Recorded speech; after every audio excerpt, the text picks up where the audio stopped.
എൻ്റെ പേര് അതുല്യ. ഞാൻ തിരുവനന്തപുരത്ത് നിന്നാണ് വരുന്നത്. ഞാൻ ആദ്യമായിട്ട് കൃപാസനത്തിൽ വന്ന് ഉടമ്പടി എടുത്തത് കഴിഞ്ഞ വർഷം 2023 ഡിസംബർ 26 ഞാനിപ്പോൾ ഒരു തേർഡ് ഇയർ MBBS വിദ്യാർത്ഥിനിയാണ്. ഞാൻ കൃപാസനത്തെ പറ്റി കേട്ടത് യൂട്യൂബിലാണ് കേട്ടത്. ഒരു സാക്ഷ്യം കേട്ടിട്ടാണ് കൃപാസനത്തിനെ പറ്റി കേട്ടത്. അന്നൊക്കെ ഞാൻ വലിയധികം മാനസിക പ്രയാസങ്ങളിലൂടെ കടന്നു പോയിക്കൊണ്ടിരിക്കുന്ന ദിവസങ്ങളായിരുന്നു. അതായത് എനിക്ക് MBBSന് അഡ്മിഷൻ കിട്ടിയത് 2017 2017 അഡ്മിഷൻ കിട്ടിയെങ്കിലും ഭയങ്കര സന്തോഷമായിരുന്നു. എനിക്ക് താല്പര്യമില്ല, കാരണം ഞാൻ സാധാരണ കുടുംബത്തിൽ നിന്ന് വരുന്നതാണ്. അച്ഛനും അമ്മയും കൂലിപ്പണിക്കാരാണ്. മലയാളം മീഡിയത്തിലാണ് പഠിച്ചത്. ബലഹീനതകളല്ലാതെ ഒന്നുമില്ലായിരുന്നു, വേറൊന്നും ഇല്ലായിരുന്നു. അപ്പോൾ ഞാൻ +2 പാസ്സായി കഴിഞ്ഞപ്പോൾ നല്ല മാർക്കുണ്ടായിരുന്നു. 10ൽ 9+, +2ൽ നല്ല മാർക്കുണ്ടായിരുന്നു. അപ്പം ഞാൻ പറഞ്ഞു, ഞാൻ TTCക്കോ എന്തെങ്കിലും പൊക്കോളാം, ഡിഗ്രിക്കോ TTCക്കോ. ഞാൻ MBBS ഒന്നും ഞാൻ ഓർമ്മിച്ചിട്ട് പോലുമില്ല. എൻ്റെ കഴിവിന് പറ്റത്തില്ല എന്ന് എനിക്കറിയാം. പക്ഷേ അച്ഛൻ്റെ അമ്മയുടെ നിർബന്ധപ്രകാരം ഞാൻ നീറ്റ് എഴുതി. ആദ്യം ക്രാഷ് കോഴ്സ് എഴുതി, കിട്ടിയില്ല. നീറ്റ് ഞാൻ പാലായിൽ 1 വർഷം റിപ്പീറ്റ് ചെയ്തു. നീറ്റ് വന്നപ്പോൾ മാർക്കുണ്ടായിരുന്നു, അഡ്മിഷൻ കിട്ടിക്കഴിഞ്ഞപ്പോൾ ഭയങ്കര സന്തോഷമായിരുന്നു. കാരണം ഞങ്ങളെപ്പോലുള്ള പാവങ്ങൾക്കൊക്കെ MBBS ഒക്കെ കിട്ടുന്നതെന്ന് പറഞ്ഞ് എൻ്റെ അച്ഛൻ എപ്പോഴും പറയായിരുന്നു. എൻ്റെ അച്ഛൻ മുസ്ലിമാണ്. വാപ്പച്ചി എപ്പോഴും പറയായിരുന്നു, നമുക്ക് ലോട്ടറി അടിക്കുന്നതിന് തുല്യം MBBSന് അഡ്മിഷനൊക്കെ കിട്ടുകയെന്ന് വെച്ചാൽ. അപ്പം ഭയങ്കര സന്തോഷമാണ്, എല്ലാവർക്കും സന്തോഷം. എനിക്ക് ഭയങ്കര സന്തോഷമായിരുന്നു. പക്ഷേ പഠിക്കാൻ കയറിയിട്ട് എനിക്കറിയത്തില്ല എന്താ സംഭവിച്ചതെന്ന്. പഠിക്കാൻ ശ്രമിക്കുന്നുണ്ട്, നന്നായിട്ട് പഠിക്കാൻ ശ്രമിക്കുന്നുണ്ടായിരുന്നു. ക്ലാസ്സിൽ എല്ലാ ദിവസവും പോകാമായിരുന്നു. ഉറക്കമൊഴിച്ച് പഠിക്കാൻ ശ്രമിക്കുന്നുണ്ട്. പക്ഷേ ഞാൻ എക്സാമിനൊന്നും പാസ്സാവുന്നില്ല. ഞാൻ ചുറ്റുമുള്ള എല്ലാവരിലും നോക്കും, 0 മാർക്ക് കിട്ടിയവരും ഉണ്ട്. പക്ഷെ അവർക്കൊന്നും വിഷമമൊന്നുമില്ല, അവരടിച്ചു പൊളിച്ച് കിടക്കുക. കാരണം അവർക്ക് അച്ഛനും അമ്മയ്ക്കും ഒന്നിൽ പൈസ കാണും, നല്ല വലിയ കുടുംബത്തിൽ നിന്നാണ് വന്നത്. അപ്പം അവർക്കൊക്കെ വിഷമിക്കേണ്ട സാഹചര്യം ഞാൻ കണ്ടിട്ടില്ല. പക്ഷേ ഞാൻ നോക്കുമ്പോൾ എൻ്റെ അച്ഛനും അമ്മയും കഷ്ടപ്പെട്ട് തന്നെ പഠിപ്പിക്കുന്നത്. അതുകൊണ്ട് തന്നെ പഠിക്കാൻ പറ്റാതെ ഇപ്പോൾ നല്ല വിഷമമായി, ഡിപ്രഷനിലോട്ട് പോയി. എപ്പോഴും വിഷമിച്ചിരിക്കും, കൂട്ടുകൂടാനൊന്നും പോകത്തില്ല. കാരണം എപ്പോഴും മനസ്സിലൊരു വിഷമമായിരുന്നു. അച്ഛനും അമ്മയും റബ്ബർ ടാപ്പിങ്ങാണ് അവർക്ക്. അവരത്രയും കഷ്ടപ്പെട്ട് തന്നെ പഠിപ്പിക്കുമ്പോൾ അവർക്ക് തണലേക്കാനുള്ള ഞാനാണ്. പക്ഷെ അഡ്മിഷന് കയറിയിട്ട് കിട്ടിയിട്ട് എനിക്കൊന്നും പഠിക്കാൻ പറ്റുന്നില്ല. നല്ല വിഷമമായിരുന്നു. എപ്പോഴും കരയും, കൂട്ടുകൂടാനൊന്നും പോകത്തില്ല, ഏതെങ്കിലും മൂലയിൽ എപ്പോഴും ചെന്നിരിക്കും. ഹോസ്റ്റലിലായിരുന്നു. അതിനിടയിൽ പഠിക്കാൻ ശ്രമിക്കുന്നുണ്ട്, പക്ഷെ പാസ്സാവുന്നില്ല. അവസാനമായപ്പോൾ ഞാൻ പറഞ്ഞു, അമ്മയോടും അച്ഛനോടും പറഞ്ഞു, ഞാൻ പോകുന്നില്ല, എനിക്ക് പറ്റത്തില്ല, ഞാൻ ഈ കോഴ്സ് ഡ്രോപ്പ് ചെയ്തിട്ട് ഞാൻ TTCക്കോ വല്ലതിനും പൊക്കോളാം, അതൊക്കെ എന്നെക്കൊണ്ട് പറ്റൂ. അപ്പോൾ എല്ലാവരും, അച്ഛനായാലും അമ്മയായാലും കോളേജിലെ ടീച്ചേഴ്സൊക്കെ ആയാലും ഒരു പൊട്ടിപ്പെണ്ണെന്നുള്ള നിലയിൽ, ഇത്രയും വലിയ കോഴ്സ് ലഭിച്ചിട്ട് പഠിക്കാൻ വയ്യ എന്നുള്ള നിലയിൽ അങ്ങനെ രീതിയിൽ ഒത്തിരി വിഷമിപ്പിച്ചു. പക്ഷെ എൻ്റെ അവസ്ഥ എനിക്ക് മാത്രമേ അറിയത്തുള്ളായിരുന്നു. ഞാൻ എത്ര പറഞ്ഞാലും ആർക്കും മനസ്സിലാകത്തില്ലായിരുന്നു. അങ്ങനെ വന്നു കഴിഞ്ഞപ്പോഴത്തേക്കും ഹോസ്റ്റലിലായിരുന്നു ഞാൻ ആദ്യമൊക്കെ. എൻ്റെ വീട് അടുത്താണ്, 1 മണിക്കൂറുള്ള യാത്രയൊക്കെ ഉള്ളൂ. പക്ഷേ പഠിക്കാനെന്നുകൊണ്ട് ഹോസ്റ്റലിൽ നിന്ന് കഴിഞ്ഞപ്പോഴത്തേക്കും എനിക്ക് ഒട്ടും പറ്റത്തില്ല, ജീവിക്കാൻ ഒട്ടും പറ്റത്തില്ല. അച്ഛൻ്റെ അമ്മയുടെ മുഖം ഓർക്കുമ്പോഴേ, വേറൊന്നുമല്ല, അവരെന്തോരം പ്രതീക്ഷയോടെ വളർത്തിയത്. പക്ഷേ അക്കാഡമിക്കലി നല്ല ഇതിൽ വന്നിട്ടും ഇത്രയും വലിയൊരു അവസരം കിട്ടിയിട്ടും എനിക്ക് പഠിക്കാൻ പറ്റുന്നില്ല. അങ്ങനെ വന്നപ്പോൾ ഞാൻ തീരുമാനിച്ചു, എന്നെക്കൊണ്ടൊരു ഉപയോഗമില്ല, ഞാൻ ജീവിതം അവസാനിപ്പിക്കാമെന്ന് തന്നെ തീരുമാനിച്ചു. അപ്പോൾ ഹോസ്റ്റലിൽ നിന്ന് തന്നെ ആത്മഹത്യക്കുള്ള ശ്രമം നടത്തി. പക്ഷേ എൻ്റെ കൂട്ടുകാരി കണ്ടു. അപ്പോൾ അവൾ ചെന്നിട്ട് മെൻറ്റേഴ്സുണ്ട്, കൗൺസിലിംഗ് ഉണ്ട്, അവരെ ഗ്രൂപ്പിനോട് പറഞ്ഞു കോളേജിൽ. അപ്പോൾ അവർ കൊണ്ടുവന്നിട്ട് കുറേ കൗൺസിലിംഗ് എന്നിട്ട് സൈക്കാട്രിസ്റ്റിനെ കാണിച്ചു. ഞങ്ങളുടെ കോളേജിൻ്റെ തന്നെ സൈക്കാട്രിസ്റ്റിനെ കാണിച്ചു കഴിഞ്ഞപ്പോൾ എല്ലാവരും പറയുന്നതെന്ന് വെച്ചാൽ, മോൾക്ക് പറ്റും, പഠിക്കാൻ പറ്റും, അഡ്മിഷൻ കിട്ടി ഇത്രയും ആയില്ലേ, പഠിക്കാൻ പറ്റും. പക്ഷെ ആരും എനിക്ക് എങ്ങനെ പഠിക്കണമെന്നോ ഒന്നും ഒരു ഗൈഡൻസ് ആരും തന്നില്ല. ഒന്നാമത്തെ സൈക്കാട്രിസ്റ്റിനെ കാണിച്ചു, ഒരു ഇതും ഉണ്ടായില്ല, മാറ്റമൊന്നും ഉണ്ടായില്ല. പിന്നെ വിഷമം തന്നെ. ഈ ആത്മഹത്യക്ക് ശ്രമിച്ചു കഴിഞ്ഞപ്പോഴത്തേക്ക് എന്നെ വീട്ടിൽ പറഞ്ഞു വിട്ടു, ഇനി ഹോസ്റ്റലിൽ നിർത്താൻ പറ്റത്തില്ല, അവർക്ക് റിസ്ക് എടുക്കാൻ വയ്യ, നിങ്ങൾ തന്നെ വീട്ടിൽ കൊണ്ടുപോയി മോളെ മാറ്റിയെടുത്തോളാൻ പറഞ്ഞു. എൻ്റെ അച്ഛനും അമ്മയും ഉറങ്ങാതെ എനിക്ക് കാവലിരുന്നു, ഞാൻ എന്തെങ്കിലും കടുങ്കൈ ചെയ്യുമെന്ന് വെച്ചിട്ട്. പിടിച്ചു നിന്നു. അച്ഛനും അമ്മേനെ ഓർത്തിട്ട് വീട്ടിൽ പോയിട്ടും പിടിച്ചു നിന്നു. കോളേജിൽ പോകുന്നുണ്ടായിരുന്നു ആ സമയം. പക്ഷേ കോളേജിൽ പോയാൽ ചുമ്മാ പോയിട്ട് ഇരുന്നിട്ട് വരാം, ഒന്നും ശ്രദ്ധിക്കാതെ അവിടെ പോയി ഇരുന്നിട്ട് വരുമായിരുന്നു. പറ്റുന്നില്ലായിരുന്നു. മനസ്സിൽ പിന്നെ എങ്ങനെയെങ്കിലും മരിച്ചാൽ മതി, അച്ഛനും അമ്മയും അറിയാതെ എങ്ങനെയെങ്കിലും അത് ചെയ്താൽ മതി എന്നായിരുന്നു. അത് കഴിഞ്ഞപ്പോൾ എങ്ങനെയെങ്കിലും മരിച്ചാൽ മതി എന്നായിരുന്നു മനസ്സിൽ. അപ്പോൾ അത് കഴിഞ്ഞപ്പോൾ ഞാൻ പിന്നെയും അവരെന്നെ തിരുവനന്തപുരത്തെ അരുൺ എന്ന് പറയുന്ന നല്ല സൈക്യാട്രിസ്റ്റാണ്. ഞങ്ങളുടെ കോളേജിൽ തന്നെ ക്ലാസ്സൊക്കെ എടുക്കാൻ വന്നിട്ടുള്ള പേര് കേട്ട സൈക്യാട്രിസ്റ്റാണ്. അദ്ദേഹത്തിൻ്റെ വീട്ടിൽ അവിടെ ഇതുണ്ടായിരുന്നു. വീട്ടിൽ കൺസൾട്ടേഷന് കൊണ്ടുപോയി കാണിച്ചു. അപ്പോൾ സാറ് മെഡിസിൻ തന്നു. മെഡിസിൻ കഴിച്ചെങ്കിലും എനിക്ക് പ്രത്യേകിച്ച് ഒരു മാറ്റം ഉണ്ടായില്ല. സന്തോഷമില്ല, സങ്കടമില്ല, പിന്നെ ഒരു വ്യത്യാസം ഉണ്ടായില്ല. അപ്പോഴേക്കും ഞാൻ ക്ലാസ്സിന് പോകുന്നുണ്ടായിരുന്നു. ചുമ്മാ ക്ലാസ്സിൽ പോയിട്ട് ഇരുന്നിട്ട് വരും. മനസ്സൊന്നും ഭയങ്കരമായിട്ട് മരവിച്ച അവസ്ഥയിലായിരുന്നു. അങ്ങനെ പോയിക്കൊണ്ടിരുന്നു. അപ്പം ഞാൻ വീട്ടിൽ വന്നിട്ട് ഞാൻ പറഞ്ഞു, ഇനി ഞാൻ പഠിക്കാൻ പോയി കഴിഞ്ഞാൽ അച്ഛനും അമ്മയ്ക്കും എന്നെ നഷ്ടപ്പെടും, ഞാൻ പോകത്തില്ല. അച്ഛനും അമ്മയ്ക്കും ജീവനോടെ എന്നെ കാണണമെന്നുണ്ടെങ്കിൽ, ആഗ്രഹം ഉണ്ടെങ്കിൽ എനിക്ക് വേറെ വല്ല കോഴ്സ് TTC അങ്ങനെ ഞാൻ പഠിക്കാൻ പൊക്കോളാം, ഡിഗ്രി എന്തെങ്കിലും പൊക്കോളാം, ഞാൻ ഇനി പോകത്തില്ല എന്ന് തന്നെ പറഞ്ഞു. അച്ഛനും അമ്മയ്ക്കും ഭയങ്കര മനപ്രയാസമായി. എന്താ ചെയ്യാതെ, അവരെൻ്റെ കഷ്ടപ്പാട് കണ്ടിട്ട്, എൻ്റെ സങ്കടം കണ്ടിട്ട് അവർ രണ്ടുപേരും കൂടെ ഓഫീസിൽ പോയി. ഇതിനിടയ്ക്ക് ഒരു വലിയ കാര്യം കൂടെ സംഭവിച്ചു. എൻ്റെ ബ്രദർ, അവനെ ഞാൻ ഒരുമിച്ചാണ് പഠിച്ചത്. എന്നെക്കാളും ഒരു വയസ്സിന് മൂത്ത മാത്രമേ ഉള്ളൂ, ഒരു വയസ്സ് കൂടുതലേ ഉള്ളൂ. പക്ഷേ ഞാൻ അവനെ ഒരുമിച്ചാണ് പഠിച്ചത്. അവനും +2 കഴിഞ്ഞപ്പോൾ ഞങ്ങൾ ഒരുമിച്ചാണ് +2 പാസ്സായത്. എന്നിട്ട് ഞാൻ നീറ്റിൻ്റെ ഇതിന് പോയി, റിപ്പീറ്റ് ചെയ്യാൻ പോയി, കോച്ചിങ്ങിന് പോയി. അവനാണെങ്കിൽ ആദ്യം എഴുതിയപ്പോൾ തന്നെ എഞ്ചിനീയറിങ്ങിന് അഡ്മിഷൻ കിട്ടി, ഗവൺമെൻറ് സീറ്റ് കയറി. എഞ്ചിനീയറിംഗിൽ പോയിട്ട് അവന് ഇത് തന്നെയായിരുന്നു അവസ്ഥ. അവിടെ എത്തിയപ്പോൾ പഠിക്കാൻ പറ്റുന്നില്ല. അവനൊരു 6 മാസത്തിനകം തന്നെ എന്ത് ചെയ്തു, ഡ്രോപ്പ് ചെയ്തിട്ട് വന്ന്. അവന് ഡ്രോപ്പ് ചെയ്യാൻ പറ്റി, കാരണം അവൻ ഗവൺമെൻറ്റിലായിരുന്നു. അവൻ പൈസ ഒന്നും കൊടുക്കണ്ട, സീറ്റിൽ നിന്ന് ഡ്രോപ്പ് ചെയ്ത് അവൻ ITIക്ക് പോയി. അപ്പം ഞാൻ എൻ്റെ അച്ഛനും അമ്മയോടും പറഞ്ഞു, അവൻ ഡ്രോപ്പ് ചെയ്ത് വന്നപ്പോൾ നിങ്ങളൊന്നും പറഞ്ഞില്ലല്ലോ, അതുപോലെ എനിക്കിനി പഠിക്കാൻ വയ്യ, ഞാനും നിർത്തി വരുവാന്ന്. പക്ഷെ അവർ പറഞ്ഞു, അവൻ ഗവൺമെൻറ് സീറ്റായോണ്ടാ ഡ്രോപ്പ് ചെയ്ത് വന്നിട്ട് ഒന്നും കൊടുക്കേണ്ടി വന്നില്ല, മോക്ക് അങ്ങനെയല്ല, പാതി പ്രൈവറ്റ് സീറ്റല്ലേ. അപ്പോൾ കോളേജിൽ ചെന്ന് പിന്നെ എൻ്റെ സങ്കടം സഹിക്കാൻ വയ്യാതെ അവർ കോളേജിൽ ചെന്ന് ചോദിച്ചു, എന്താണ് മോക്ക് താല്പര്യമില്ല പഠിക്കുക, ഇതുപോലൊക്കെയാണ് മോളുടെ മാനസികാവസ്ഥ, അവൾ വേറെ വല്ലേനും പൊക്കോളാന്ന് പറഞ്ഞ് ഓഫീസിൽ ചെന്ന് പ്രിൻസിപ്പാളിനെ കണ്ടപ്പോൾ പ്രിൻസിപ്പാൾ പറഞ്ഞു, ഓക്കെ നിങ്ങൾ ഡ്രോപ്പ് ചെയ്ത് പൊക്കോളൂ, പക്ഷേ സീറ്റിൻ്റെ പൈസ, എത്രയോ പിള്ളേർ അഡ്മിഷൻ കിട്ടാതിരിക്കുക, വിഷമിച്ച് എത്രയോ പിള്ളേർ പോയിട്ടുണ്ട്. അപ്പോൾ നിങ്ങൾക്ക് കിട്ടിയത് നിങ്ങൾ ശരിക്കും നിങ്ങൾ ചെയ്യുന്നത് മണ്ടത്തരമാണ്. പക്ഷെ എൻ്റെ അച്ഛനും അമ്മയ്ക്കും പറയാൻ എൻ്റെ അവസ്ഥ മാത്രമേ ഉണ്ടായിരുന്നുള്ളൂ. അപ്പോൾ അവർ പറഞ്ഞു, നിങ്ങൾ സീറ്റിൻ്റെ പൈസ കെട്ടി വെച്ചിട്ടാണെങ്കിൽ നിങ്ങൾ ഡ്രോപ്പ് ചെയ്ത് പൊക്കോളാൻ പറഞ്ഞു.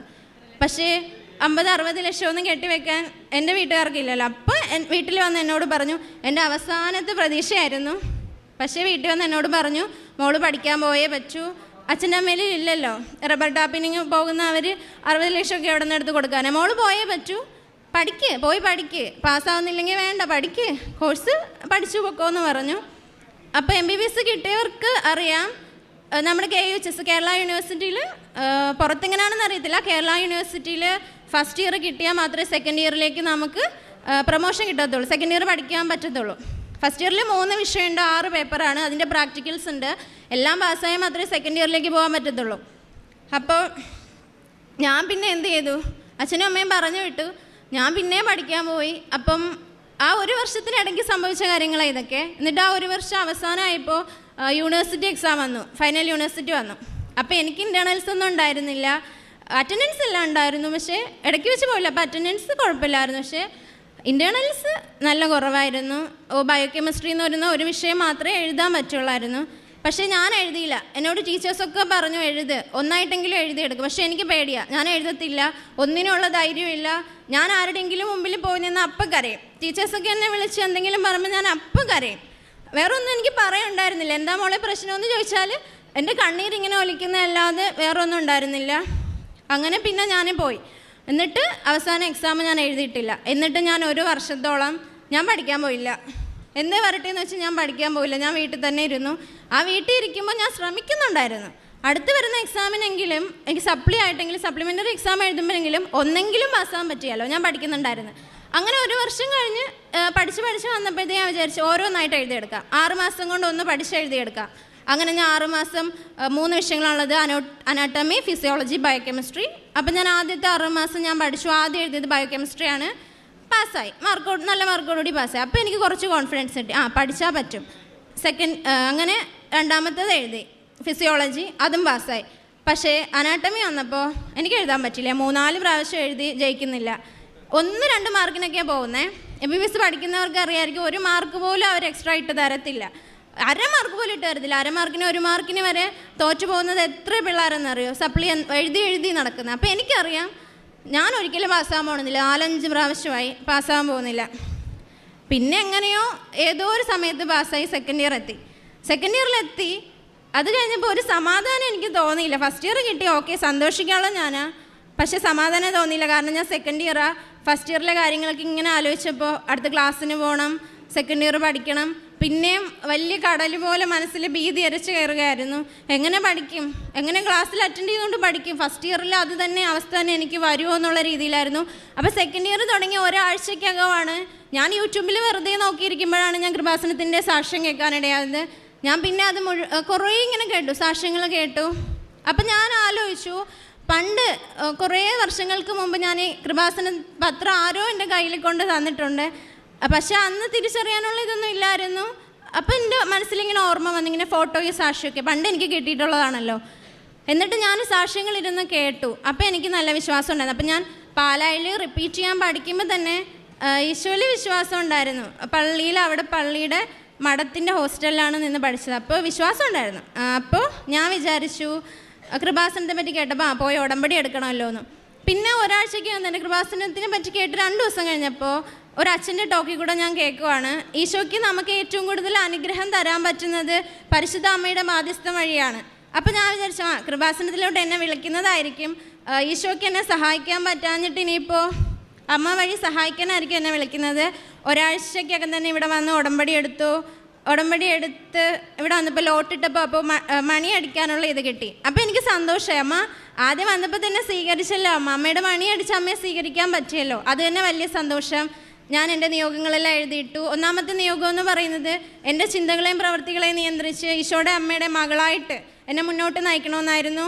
രണ്ടാമത്തെ നിയോഗം എന്ന് പറയുന്നത് ഇനി സെക്കൻഡ് ഇയറിലാണ് ഞാൻ തുടങ്ങിയിട്ടേ ഉള്ളൂ, പക്ഷേ സെക്കൻഡ് ഇയർ മുതൽ എനിക്ക് ഒരു സപ്ലി പോലും വരാൻ പാടില്ല, അതാത് വർഷം പഠിച്ച് എനിക്ക് പാസ്സായിട്ട് ഇറങ്ങണം അമ്മയെന്നായിരുന്നു. പിന്നെ എൻ്റെ അമ്മയുടെ തൈറോയ്ഡ് രോഗം വെച്ചിരുന്നു, അമ്മയുടെ തന്നെ കുഴിനകത്തിൻ്റെ കാര്യം വെച്ചിരുന്നു. അങ്ങനെ നിയോഗങ്ങൾ വെച്ചു. ഇവിടെ നിന്ന് പോയി കഴിഞ്ഞിട്ടെന്ന് പറയുമ്പോൾ പിന്നെ ഞാൻ സാക്ഷ്യങ്ങൾ കേൾക്കാനും അച്ഛൻ്റെ ധ്യാനങ്ങൾ കൂടാനൊക്കെ തുടങ്ങി. ഇവിടെ നിന്ന് പോയി കഴിഞ്ഞപ്പോൾ ശരിക്കും പഠിത്തത്തിൻ്റെ കാര്യം ഞാനങ്ങ് വിട്ടുപോയി. പിന്നെ മുഴുവൻ പ്രാർത്ഥനയിലായി, എങ്ങനെയും ഈശോൻ്റെ അമ്മയിലോടും കൂടുതൽ അടുക്കണം. കാരണം അവരോട് അടുത്ത് കഴിഞ്ഞാൽ പിന്നെ പേടിക്കണ്ടല്ലോ, ജീവിതത്തിൽ എന്ത് വന്നാലും പേടിക്കണ്ടല്ലോ. അപ്പം ഞാനിങ്ങനെ ജപമാലയെ പറ്റി കേട്ടു. സാക്ഷ്യത്തിൽ ആൾക്കാർ പറയുന്നത് ജപമാല ചൊല്ലി പ്രാർത്ഥിച്ചാൽ നടക്കാത്തതായിട്ടൊന്നുമില്ല. അങ്ങനെ ഞാൻ യൂട്യൂബിൽ നോക്കി സമ്പൂർണ്ണ ജപമാല എൻ്റെ ബുക്കിൽ നിറച്ചെഴുതിയെടുത്തു. സമ്പൂർണ്ണ ജപമാല ഫുൾ എഴുതിയെടുത്തു. 2 ദിവസം ഞാൻ ചൊല്ലി.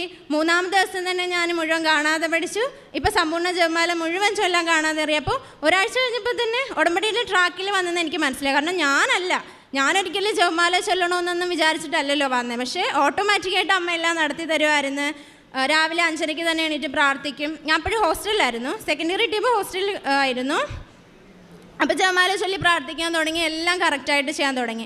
ഉടമ്പടി പത്രത്തിൻ്റെ കാര്യം പറയുകയാണെങ്കിൽ ആദ്യമൊന്നും അറിയത്തില്ലല്ലോ. അപ്പോൾ ഞാൻ വിചാരിച്ചു, ഞാൻ കോളേജിൽ പോകുമ്പോൾ വൈറ്റ് കോട്ട് ഇട്ടിട്ടല്ലേ പോകുന്നത്, അപ്പോൾ കൊടുത്താൽ വാങ്ങുമല്ലോ, അവർക്ക് വിശ്വാസം വരുമല്ലോ. കാരണം ഇത്രയും ആതുര സേവനം ചെയ്യുന്നവർ തന്നെ ഇങ്ങനെയൊക്കെ ചെയ്യുമ്പോൾ കോട്ടിട്ടുകൊണ്ടല്ലേ കൊടുക്കുന്നത്, അവർ വാങ്ങുമല്ലോ എന്ന ചിന്തയായിരുന്നു.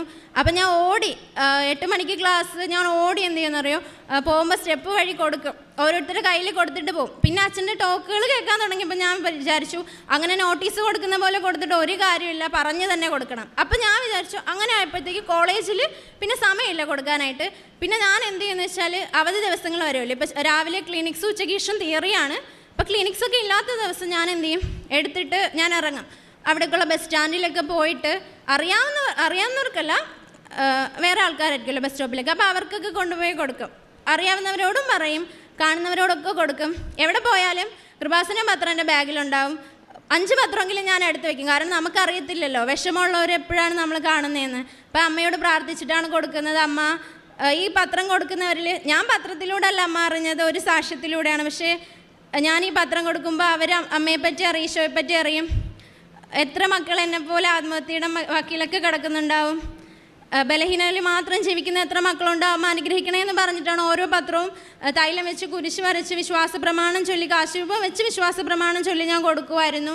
അങ്ങനെ കൊടുത്തു കഴിഞ്ഞപ്പോൾ ഒരു ദിവസം ബസ്സിൽ വെച്ച് ഞാനൊരു ആൻറ്റിക്ക് കൊടുത്തു. അപ്പം ഞാൻ പ്രാർത്ഥിച്ചിട്ടാണ് കൊടുക്കുന്നത്, അമ്മേ ഇത് അർഹതപ്പെട്ടവരുടെ കൈകളിൽ എത്താവും. അങ്ങനെ ഒരു ദിവസം കൊടുത്തു കഴിഞ്ഞപ്പോൾ ഒരു ജയ എന്ന് പറയുന്ന ആൻറ്റിയുടെ കയ്യിൽ ഞാൻ പത്രം കൊടുത്തു.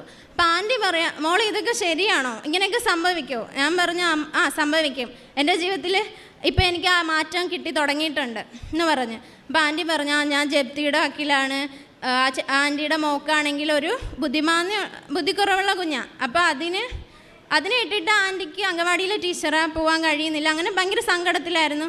അപ്പം ഞാൻ ആൻറ്റിക്ക് വേണ്ടി പത്രം കൊടുത്തിട്ട് ഞാൻ പ്രാർത്ഥിക്കും. ഞാൻ പിന്നെ വിളിക്കുമായിരുന്നു, പ്രാർത്ഥനയ്ക്ക് അയച്ചു കൊടുക്കും. അതായത് എവിടെ ആരെ കണ്ടാലും അങ്ങോട്ട് പോയി ഞാൻ ചോദിക്കും, ഇങ്ങനെ വിഷമിച്ചിരിക്കുന്നവരല്ലാത്തവരോടും പോയി ചോദിക്കും. എന്നിട്ട് ഞാൻ കൊണ്ടുപോയി പത്രം കൊടുക്കും. പറ്റുന്നവരാണെങ്കിൽ ഞാൻ ഓൺലൈൻ ഉടമ്പടി, ഫോണുള്ളവരാണെങ്കിൽ, വയസ്സായ അമ്മച്ചിമാരിലൊന്നും ഓൺലൈൻ ഉടമ്പടി എടുക്കാൻ വേണ്ടിയിട്ട് ഇതൊന്നും കാണത്തില്ലല്ലോ, ഫോണൊന്നുമില്ല. ടച്ച് ഫോൺ ഉള്ളവരിലാണെങ്കിൽ ഞാൻ അവിടെ നിന്ന് ബസ് സ്റ്റാൻഡിലൊക്കെ നിന്ന് എടുത്തു കൊടുക്കും. എന്നിട്ട് അവരോട് പറയും, ഇപ്പം നിങ്ങൾ എടുത്തോ, ഓൺലൈൻ ഉടമ്പടി എടുത്തോ, പക്ഷേ അമ്മയോട് പ്രാർത്ഥിക്കണം, എത്രയും വേഗം വന്ന് തീർത്ഥാടന ഉടമ്പടി എടുക്കാൻ വേണ്ടി അനുഗ്രഹിക്കണമെന്ന് പറഞ്ഞ് പ്രാർത്ഥിക്കണമെന്ന് പറയും. അങ്ങനെ ഞാൻ കുറേ പേർക്ക് അങ്ങനെയൊക്കെ ചെയ്തു കൊടുത്തു. പിന്നെ എൻ്റെ ഫ്രണ്ട്സിനെന്ന് പറയുമ്പോൾ ഞാൻ എൻ്റെ കാര്യങ്ങൾ പറഞ്ഞിട്ട് ഞാൻ അയച്ചു കൊടുക്കും, സാക്ഷ്യങ്ങൾ അയച്ചു കൊടുക്കും, ഉടമ്പടി പ്രാർത്ഥന അയച്ചു കൊടുക്കും. എന്നിട്ട് അവരോട് പറയും പ്രാർത്ഥിക്കണമെന്ന് പറയും. അങ്ങനെ ഇരിക്കുമ്പോൾ പിന്നെ ഞാൻ പറയില്ല, ഇങ്ങനെ ഉടമ്പടിയിൽ ജീവിക്കാൻ തുടങ്ങിയപ്പോൾ എനിക്ക് തന്നെ അറിയത്തില്ല, ഞാൻ എഴുതുന്ന ഓരോ എക്സാമും പഠിക്കാനിട്ടല്ല, പഠിച്ചിട്ട് തന്നെ. പക്ഷെ എന്താ സംഭവിച്ചതെന്ന് വെച്ചാൽ, നാളെ എക്സാമാണെന്ന് വെച്ചു, അപ്പോൾ ക്ലിനിക്സിലും കയറി തിയറി അറ്റൻഡ് ചെയ്തിട്ട് പഠിക്കാൻ കിട്ടുന്ന വൈകുന്നേരങ്ങളിൽ ചുരുങ്ങിയ സമയമായിരിക്കും. പക്ഷേ ആ 1 മണിക്കൂറോ 2 മണിക്കൂറോ ഇരുന്ന് പഠിക്കുമ്പോൾ നാളെ ഒരു എക്സാം ഉണ്ടെങ്കിൽ കട്ടക്കിരുന്ന് പഠിക്കും. പക്ഷെ അമ്മ ചെയ്യുന്നതെന്ന് വെച്ചാൽ, നാളെ ഏത് ക്വസ്റ്റ്യനാണോ വരുന്നത് അതെന്നെക്കൊണ്ട് പഠിപ്പിച്ചിരിക്കും. പാസ് മാർക്ക് എനിക്ക് കിട്ടിയിരിക്കും, അതിലൊരു വ്യത്യാസവും ഇല്ല. അങ്ങനെ ആദ്യത്തെ 1-2 എക്സാം എഴുതിയപ്പോൾ എനിക്ക് മനസ്സിലായി, എസ് ഒക്കെ കാണുമ്പോൾ നമുക്ക് ഒരു എസ്സേയോ 2 ഷോർട്ട് എസ്സേ ഒക്കെ കിട്ടിയാൽ തന്നെ പാസ് മാർക്കായില്ലേ. അപ്പം ഞാൻ വിചാരിക്കും, അയ്യോ അമ്മ എന്നെക്കൊണ്ട് ഇന്നലെ ഇത് പഠിപ്പിച്ചാണല്ലോ, അത് തന്നെ പഠിച്ചിട്ടോളാം. അപ്പോൾ പിറ്റേന്ന് ഇങ്ങനെ പാസ്സാവാൻ തുടങ്ങിയപ്പോൾ എനിക്ക് മനസ്സിലായി അമ്മ എൻ്റെ കൂടെ ഉണ്ട്. അങ്ങനെ ഓരോ എക്സാമിലും മുമ്പോട്ട് പാസ്സായി. അങ്ങനെ ഇതിൻ്റെ ഏറ്റവും വലിയ വെല്ലുവിളിയെന്ന് വെച്ചാൽ, ഞാൻ സെക്കൻഡ് ഇയർ കയറിയപ്പോൾ എൻ്റെ കൂടെ ഉള്ളവരെല്ലാം ഫൈനൽ ഇയറായി. 2017 അഡ്മിഷൻ എല്ലാം ഫൈനൽ ഇയറായി. അപ്പോൾ എനിക്ക് കയറേണ്ടി വന്നപ്പോൾ ഞങ്ങളെപ്പോലുള്ള 5 പേരുണ്ടായിരുന്നു. പക്ഷേ 5 പേർക്ക് വേണ്ടി മാത്രമൊന്നും പ്രത്യേകിച്ച് ക്ലാസ് എടുത്ത് തരാൻ പറ്റത്തില്ലല്ലോ. അങ്ങനെ വന്നപ്പോൾ ഞങ്ങൾക്ക് റെഗുലർ ബാച്ചിൻ്റെ കൂടെ കയറേണ്ടി വന്നു. ഫസ്റ്റ് ഇയർ ജയിച്ച് സെക്കൻഡ് ഇയർ വന്ന റെഗുലർ ബാച്ചിൻ്റെ കൂടെ കയറേണ്ടി വന്നു. അവരുടെ കയറിയപ്പോഴുള്ള വ്യത്യാസം എന്ന് വെച്ചാൽ, സിലബസ് മാറി. 2019 ആയപ്പോൾ CBME എന്ന് പറയുന്ന സിലബസ് വന്നു. ഞങ്ങൾ ഓൾഡ് സ്കീം 2010 സ്കീം. അങ്ങനെ വന്നപ്പോൾ നല്ല വെല്ലുവിളിയായി. കാരണം അവരുടെ കൂടെ ക്ലാസ് അറ്റൻഡ് ചെയ്തിട്ട് വേറെ ഒരു വഴിയില്ല, അവരോട് തന്നെ ക്ലാസ് അറ്റൻഡ് ചെയ്യണം, സിലബസ് മാറ്റുക. പിന്നെ അവരോട് തന്നെ കയറിയിരുന്ന് പഠിച്ചു. അങ്ങനെ വന്നപ്പോൾ സെക്കൻഡ് ഇയർ CBME പുതിയ സിലബസിന് 1.5 വർഷമേ ഉള്ളൂ സെക്കൻഡ് ഇയർ. ഞങ്ങളുടെ ഓൾഡ് സ്കീമിനാണെങ്കിൽ 1.5 വർഷമുണ്ട്. അങ്ങനെ വന്നപ്പോൾ എന്താ സംഭവിച്ചത്, അവരെ കൂടെ ക്ലാസ്സിന് കയറുകയും ചെയ്തു. 1 വർഷമായപ്പോൾ അവർ ഫൈനൽ എക്സാം എഴുതി തേർഡ് ഇയറായി. ഞാൻ അപ്പോഴും അക്കാഡമിക്കലി ക്ലാസ്സിൽ അവരെ കൂടെ പ്രൊമോട്ട് ചെയ്ത് തേർഡ് ഇയറായി. പക്ഷെ അക്കാഡമിക്കലി 1.5 വർഷം കംപ്ലീറ്റ് ചെയ്യാത്തത് കൊണ്ട് എനിക്ക് എക്സാം എഴുതാൻ പറ്റിയില്ല. 6 മാസം കൂടെ കഴിഞ്ഞ് എനിക്ക് എക്സാം എഴുതാൻ പറ്റൂ. അങ്ങനെ വന്നപ്പോൾ ഏറ്റവും വലിയ കാര്യം എന്ന് വെച്ചാൽ, തേർഡ് ഇയർ പഠിച്ചുകൊണ്ടിരിക്കുന്നതിൻ്റെ ഇടയ്ക്കാണ്, തേർഡ് ഇയർ പകുതി അതിൻ്റെ ഇടയ്ക്കാണ് ഞാൻ സെക്കൻഡ് ഇയർ യൂണിവേഴ്സിറ്റി എക്സാം എഴുതിയത്. മോഡലിന് എഴുതി. ഞാൻ ഒരു എക്സാമിനും തോറ്റിട്ടില്ല. ടീച്ചേഴ്സിന് തന്നെ അത്ഭുതമായിരുന്നു, ഈ കുഞ്ഞിന് എന്ത് പറ്റി, എങ്ങനെ കിടന്ന കുഞ്ഞ്. കാരണം ഞാൻ ആത്മഹത്യക്ക് ശ്രമിച്ചപ്പോൾ തന്നെ കോളേജിലെല്ലാം ഫേമസായി. അവിടുത്തെ ക്ലീൻ ചെയ്യുന്ന ആൻറ്റിമാരൊക്കെ പിന്നെ അതിന് വേണ്ടി തന്നെ നടക്കുമായിരുന്നു. എന്നെ കാണുമ്പോൾ ഓരോന്ന് ചോദിക്കും. അപ്പോഴേക്കും നല്ല വിഷമം തോന്നിയിട്ടുണ്ട്, എല്ലാവരും അറിഞ്ഞല്ലോ, കോളേജിലൊക്കെ ഭയങ്കര ഫേമസ് ആയിരുന്നു. അതുകൊണ്ട് അത് കഴിഞ്ഞപ്പോഴത്തേക്കും ടീച്ചേഴ്സിനൊക്കെ തന്നെ അത്ഭുതമായി, ഈ കുഞ്ഞങ്ങനെ എല്ലാത്തിനും പാസ്സാവുന്നത്. എൻ്റെ കൂടെ ഉള്ളവരൊന്നും പാസ്സാവുന്നില്ല. 5 പേരുണ്ടല്ലോ, ബാക്കി 4 പേരും അങ്ങനെ പാസ്സാവുന്നൊന്നുമില്ല, ക്ലാസ്സിന് വരത്തില്ല. ഞാൻ എല്ലാ ക്ലാസ്സിനും അറ്റൻഡ് ചെയ്യുകയും ചെയ്യും, പാസ്സാവുകയും ചെയ്യും. അപ്പോൾ എല്ലാവർക്കും അത്ഭുതം, ഈ കുഞ്ഞിന് എന്താ പറ്റിയേ, നന്നായിട്ട് പഠിക്കുന്നുണ്ട്. അപ്പം ഞാൻ മോഡൽ എക്സാം എഴുതി. ആദ്യത്തെ അറ്റംപ്റ്റ് തന്നെ മോഡൽ എക്സാം എഴുതിയപ്പോൾ എല്ലാം പാസ്സായി. അപ്പം ഞാൻ ഇവിടെ വന്നായിരുന്നു, ഉടമ്പടി പുതുക്കാൻ നേരം പറഞ്ഞായിരുന്നു മോഡൽ എക്സാം പാസ്സായി എന്ന് പറഞ്ഞപ്പോൾ അച്ഛൻ പറഞ്ഞു, ഇത് വന്നിട്ട് യൂണിവേഴ്സിറ്റി പാസ്സാകുമ്പോൾ വന്ന് സാക്ഷ്യം പറഞ്ഞോളൂ എന്ന് പറഞ്ഞു. അപ്പോൾ ഞാൻ ധൈര്യമായിട്ട് പറഞ്ഞു, വിഷമമൊന്നും തോന്നിയില്ല, യൂണിവേഴ്സിറ്റി പാസ്സായിട്ട് ഞാൻ വന്ന് സാക്ഷ്യം പറയും. അങ്ങനെ പോയി യൂണിവേഴ്സിറ്റി എക്സാമിന് ഒരാഴ്ച മുമ്പ് അച്ഛനെ വന്ന് കണ്ടു. അച്ഛൻ ബ്ലെസ് ചെയ്തു. എന്നിട്ട് ജോസഫ് അച്ഛനെ കണ്ട് പ്രാർത്ഥിച്ചു. അച്ഛൻ ബ്ലെസ് ചെയ്തു, തിരിച്ചു പോയി. എക്സാമിൻ്റെ പഠിക്കുമ്പോഴൊക്കെ ഞാൻ എക്സാമിനും അതിന് മുമ്പേ തന്നെ പഠിക്കുമ്പോൾ കാശ് രൂപ ഞാൻ ഇതിലിട്ടിട്ടുണ്ട്, ജപമാലയിൽ ഇട്ടിട്ടുണ്ട്. ഞാനൊരു ഹിന്ദു ആണെങ്കിൽ കൂടി ജപമാല ഇട്ടിട്ടുണ്ട്. അപ്പോൾ എല്ലാവരും ചോദിക്കും ക്രിസ്ത്യാനിയാണോ എന്ന് ചോദിക്കും. ഞാൻ അല്ല, ഞാൻ ഹിന്ദുവാ എന്ന് പറയും. പക്ഷെ ഞാൻ ഇട്ടിട്ടുണ്ട്. എനിക്ക് വിശ്വാസം ഈശോയിലാന്ന് ഞാൻ എല്ലാവരോടും പറയും. ഞാൻ ജന്മനാ ഹിന്ദു ആണെങ്കിലും ഈശോയിലാ വിശ്വാസം എന്ന് പറയും. അങ്ങനെ ഞാൻ ജപമാലയുടെ ഇട്ട് കാശുരൂപ ഇട്ട് പ്രാർത്ഥിക്കാൻ തുടങ്ങി. ഞാൻ എപ്പോഴും പഠിക്കാനെടുത്താലും വിശ്വാസ പ്രമാണം ചൊല്ലിയിട്ട് കാശുരൂപം വെച്ച് കുരിശ് വരച്ചിട്ടാണ് പഠിക്കാനിരിക്കാനുള്ളത്. അമ്മയോട് പറയും, അമ്മ ചെയ്യുന്ന പോലെ തന്നെ നാളത്തെ ക്വസ്റ്റ്യൻ എനിക്ക് കാണിച്ചു തന്ന് പഠിപ്പിക്കണമെന്ന് പറയും. അങ്ങനെ ഓരോ എക്സാമിലും പാസ്സായി, മോഡലിന് പാസ്സായി, യൂണിവേഴ്സിറ്റി വന്നു, ബ്ലെസ്സിങ് വാങ്ങി പോയി.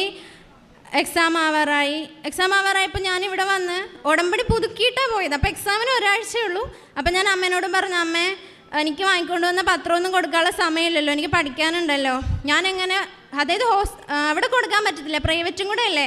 അച്ഛൻ എപ്പോഴും ധ്യാനത്തിൽ പറയല്ലേ ഗവൺമെൻറ്റിലേ പോയി കൊടുക്കാവൂ, പാവങ്ങൾക്കേ കൊടുക്കാവൂ. അപ്പം ഞാൻ വിചാരിച്ച് ഒരു കെട്ട് പത്രം ഞാൻ കൊടുത്ത് തീർത്തു അതിനിടയ്ക്ക് എൻ്റെ ഹോസ്പിറ്റലിലെ രോഗികൾക്ക് തന്നെ. എന്നിട്ട് പിന്നെ ജെറിയാട്രിക്സ് വാർഡുണ്ട് ഞങ്ങളുടെ ഹോസ്പിറ്റലിൽ, ആരും ഇല്ലാത്ത അച്ഛനമ്മമാരെയൊക്കെ ശുശ്രൂഷയ്ക്ക് കൊടുത്ത് അവിടെ തന്നെ താമസിപ്പിച്ച് ചികിത്സ ചെയ്യുന്നത്. അപ്പം ഞാൻ അവരുടെ അടുത്തേക്ക് പോരുന്ന ഓരോ കാര്യങ്ങളൊക്കെ പറയും. അവർക്ക് നമ്മൾ ഒരു സഹായം ചെയ്യേണ്ട, പക്ഷെ അവർക്ക് നമ്മൾ കൊടുക്കുന്ന 10 മിനിറ്റ് എന്ന് പറയുന്നത് മക്കളൊക്കെ ഉപേക്ഷിച്ച് വന്ന് കിടക്കുന്ന അച്ഛനമ്മമാർ. അപ്പം നമ്മൾ ചെന്നിരിക്കുമ്പോൾ തന്നെ ഏറെക്കുറെ അച്ഛനമ്മമാർക്കും എന്ത് കാണത്തില്ല, ബുദ്ധി ഓർമ്മ ഒന്നും കാണത്തില്ല. അവർ ചെല്ലുമ്പോൾ ഇങ്ങനെ ചിരിച്ചിട്ടിരിക്കും. നമ്മൾ ചെന്ന് കുറേ നേരം അവരോട് ടൈം സ്പെൻഡ് ചെയ്യും, എന്നിട്ട് തിരിച്ചു വരും. അപ്പോൾ ഒരാഴ്ചയ്ക്കുള്ള എക്സാമിന് എന്നെ ഏറ്റവും കൂടുതൽ അത്ഭുതപ്പെടുത്തിയെന്ന് പറയുമ്പോഴത്തേക്കും ഞാൻ പഠിക്കുന്നതിനേക്കാൾ കൂടുതൽ ഞാൻ മനസ്സിൽ വിചാരിക്കും, അമ്മ ഞാൻ പഠിക്കണമല്ലോ, ഇനി ഒരാഴ്ചയല്ലേ ഉള്ളൂ, നന്നായിട്ട് പഠിക്കുന്നുണ്ട്, എങ്കിലും ഞാൻ വിചാരിക്കും പ്രാർത്ഥനയിൽ അമ്മ ഇച്ചിരി ശ്രദ്ധ കൂടി പോകുന്നില്ലേ എന്ന് ചോദിക്കും. അതിൻ്റെ ഇടയ്ക്ക് 1 മാസം മുമ്പ് എക്സാമിൻ്റെ മോഡൽ കഴിഞ്ഞപ്പോൾ കുരിശിൻ്റെ വഴി എന്ന് പറയുന്ന വലിയൊരു പ്രാർത്ഥന ഇങ്ങനെ കിട്ടുക, ഒരച്ഛൻ്റെ ടോക്കിലൂടെ കുരിശിൻ്റെ വഴി എന്ന് പറയുന്ന പ്രാർത്ഥന കിട്ടുക. കുരിശിൻ്റെ വഴി ചൊല്ലുന്നിടത്ത് പിന്നെ ഒരു പൈശാചിക ശക്തികൾക്കും ഒരു ദുരിതത്തിനും അടുക്കാൻ പറ്റത്തില്ല. അപ്പം ഞാനിങ്ങനെ ഓരോന്ന് കേൾക്കുമ്പോൾ എങ്ങനെ ഈശോയോടും അമ്മനോടും കൂടുതൽ അടുക്കാമെന്ന് പറഞ്ഞ് ഇങ്ങനെ നോക്കിക്കൊണ്ട് നടക്കും. അങ്ങനെ കുരിശിൻ്റെ വഴി കിട്ടി. ഞാൻ അത് എന്ത് ചെയ്തു, യൂട്യൂബിൽ ഗൂഗിളിൽ ഡൗൺലോഡ് ചെയ്തിട്ട് അതും ചൊല്ലാൻ തുടങ്ങി.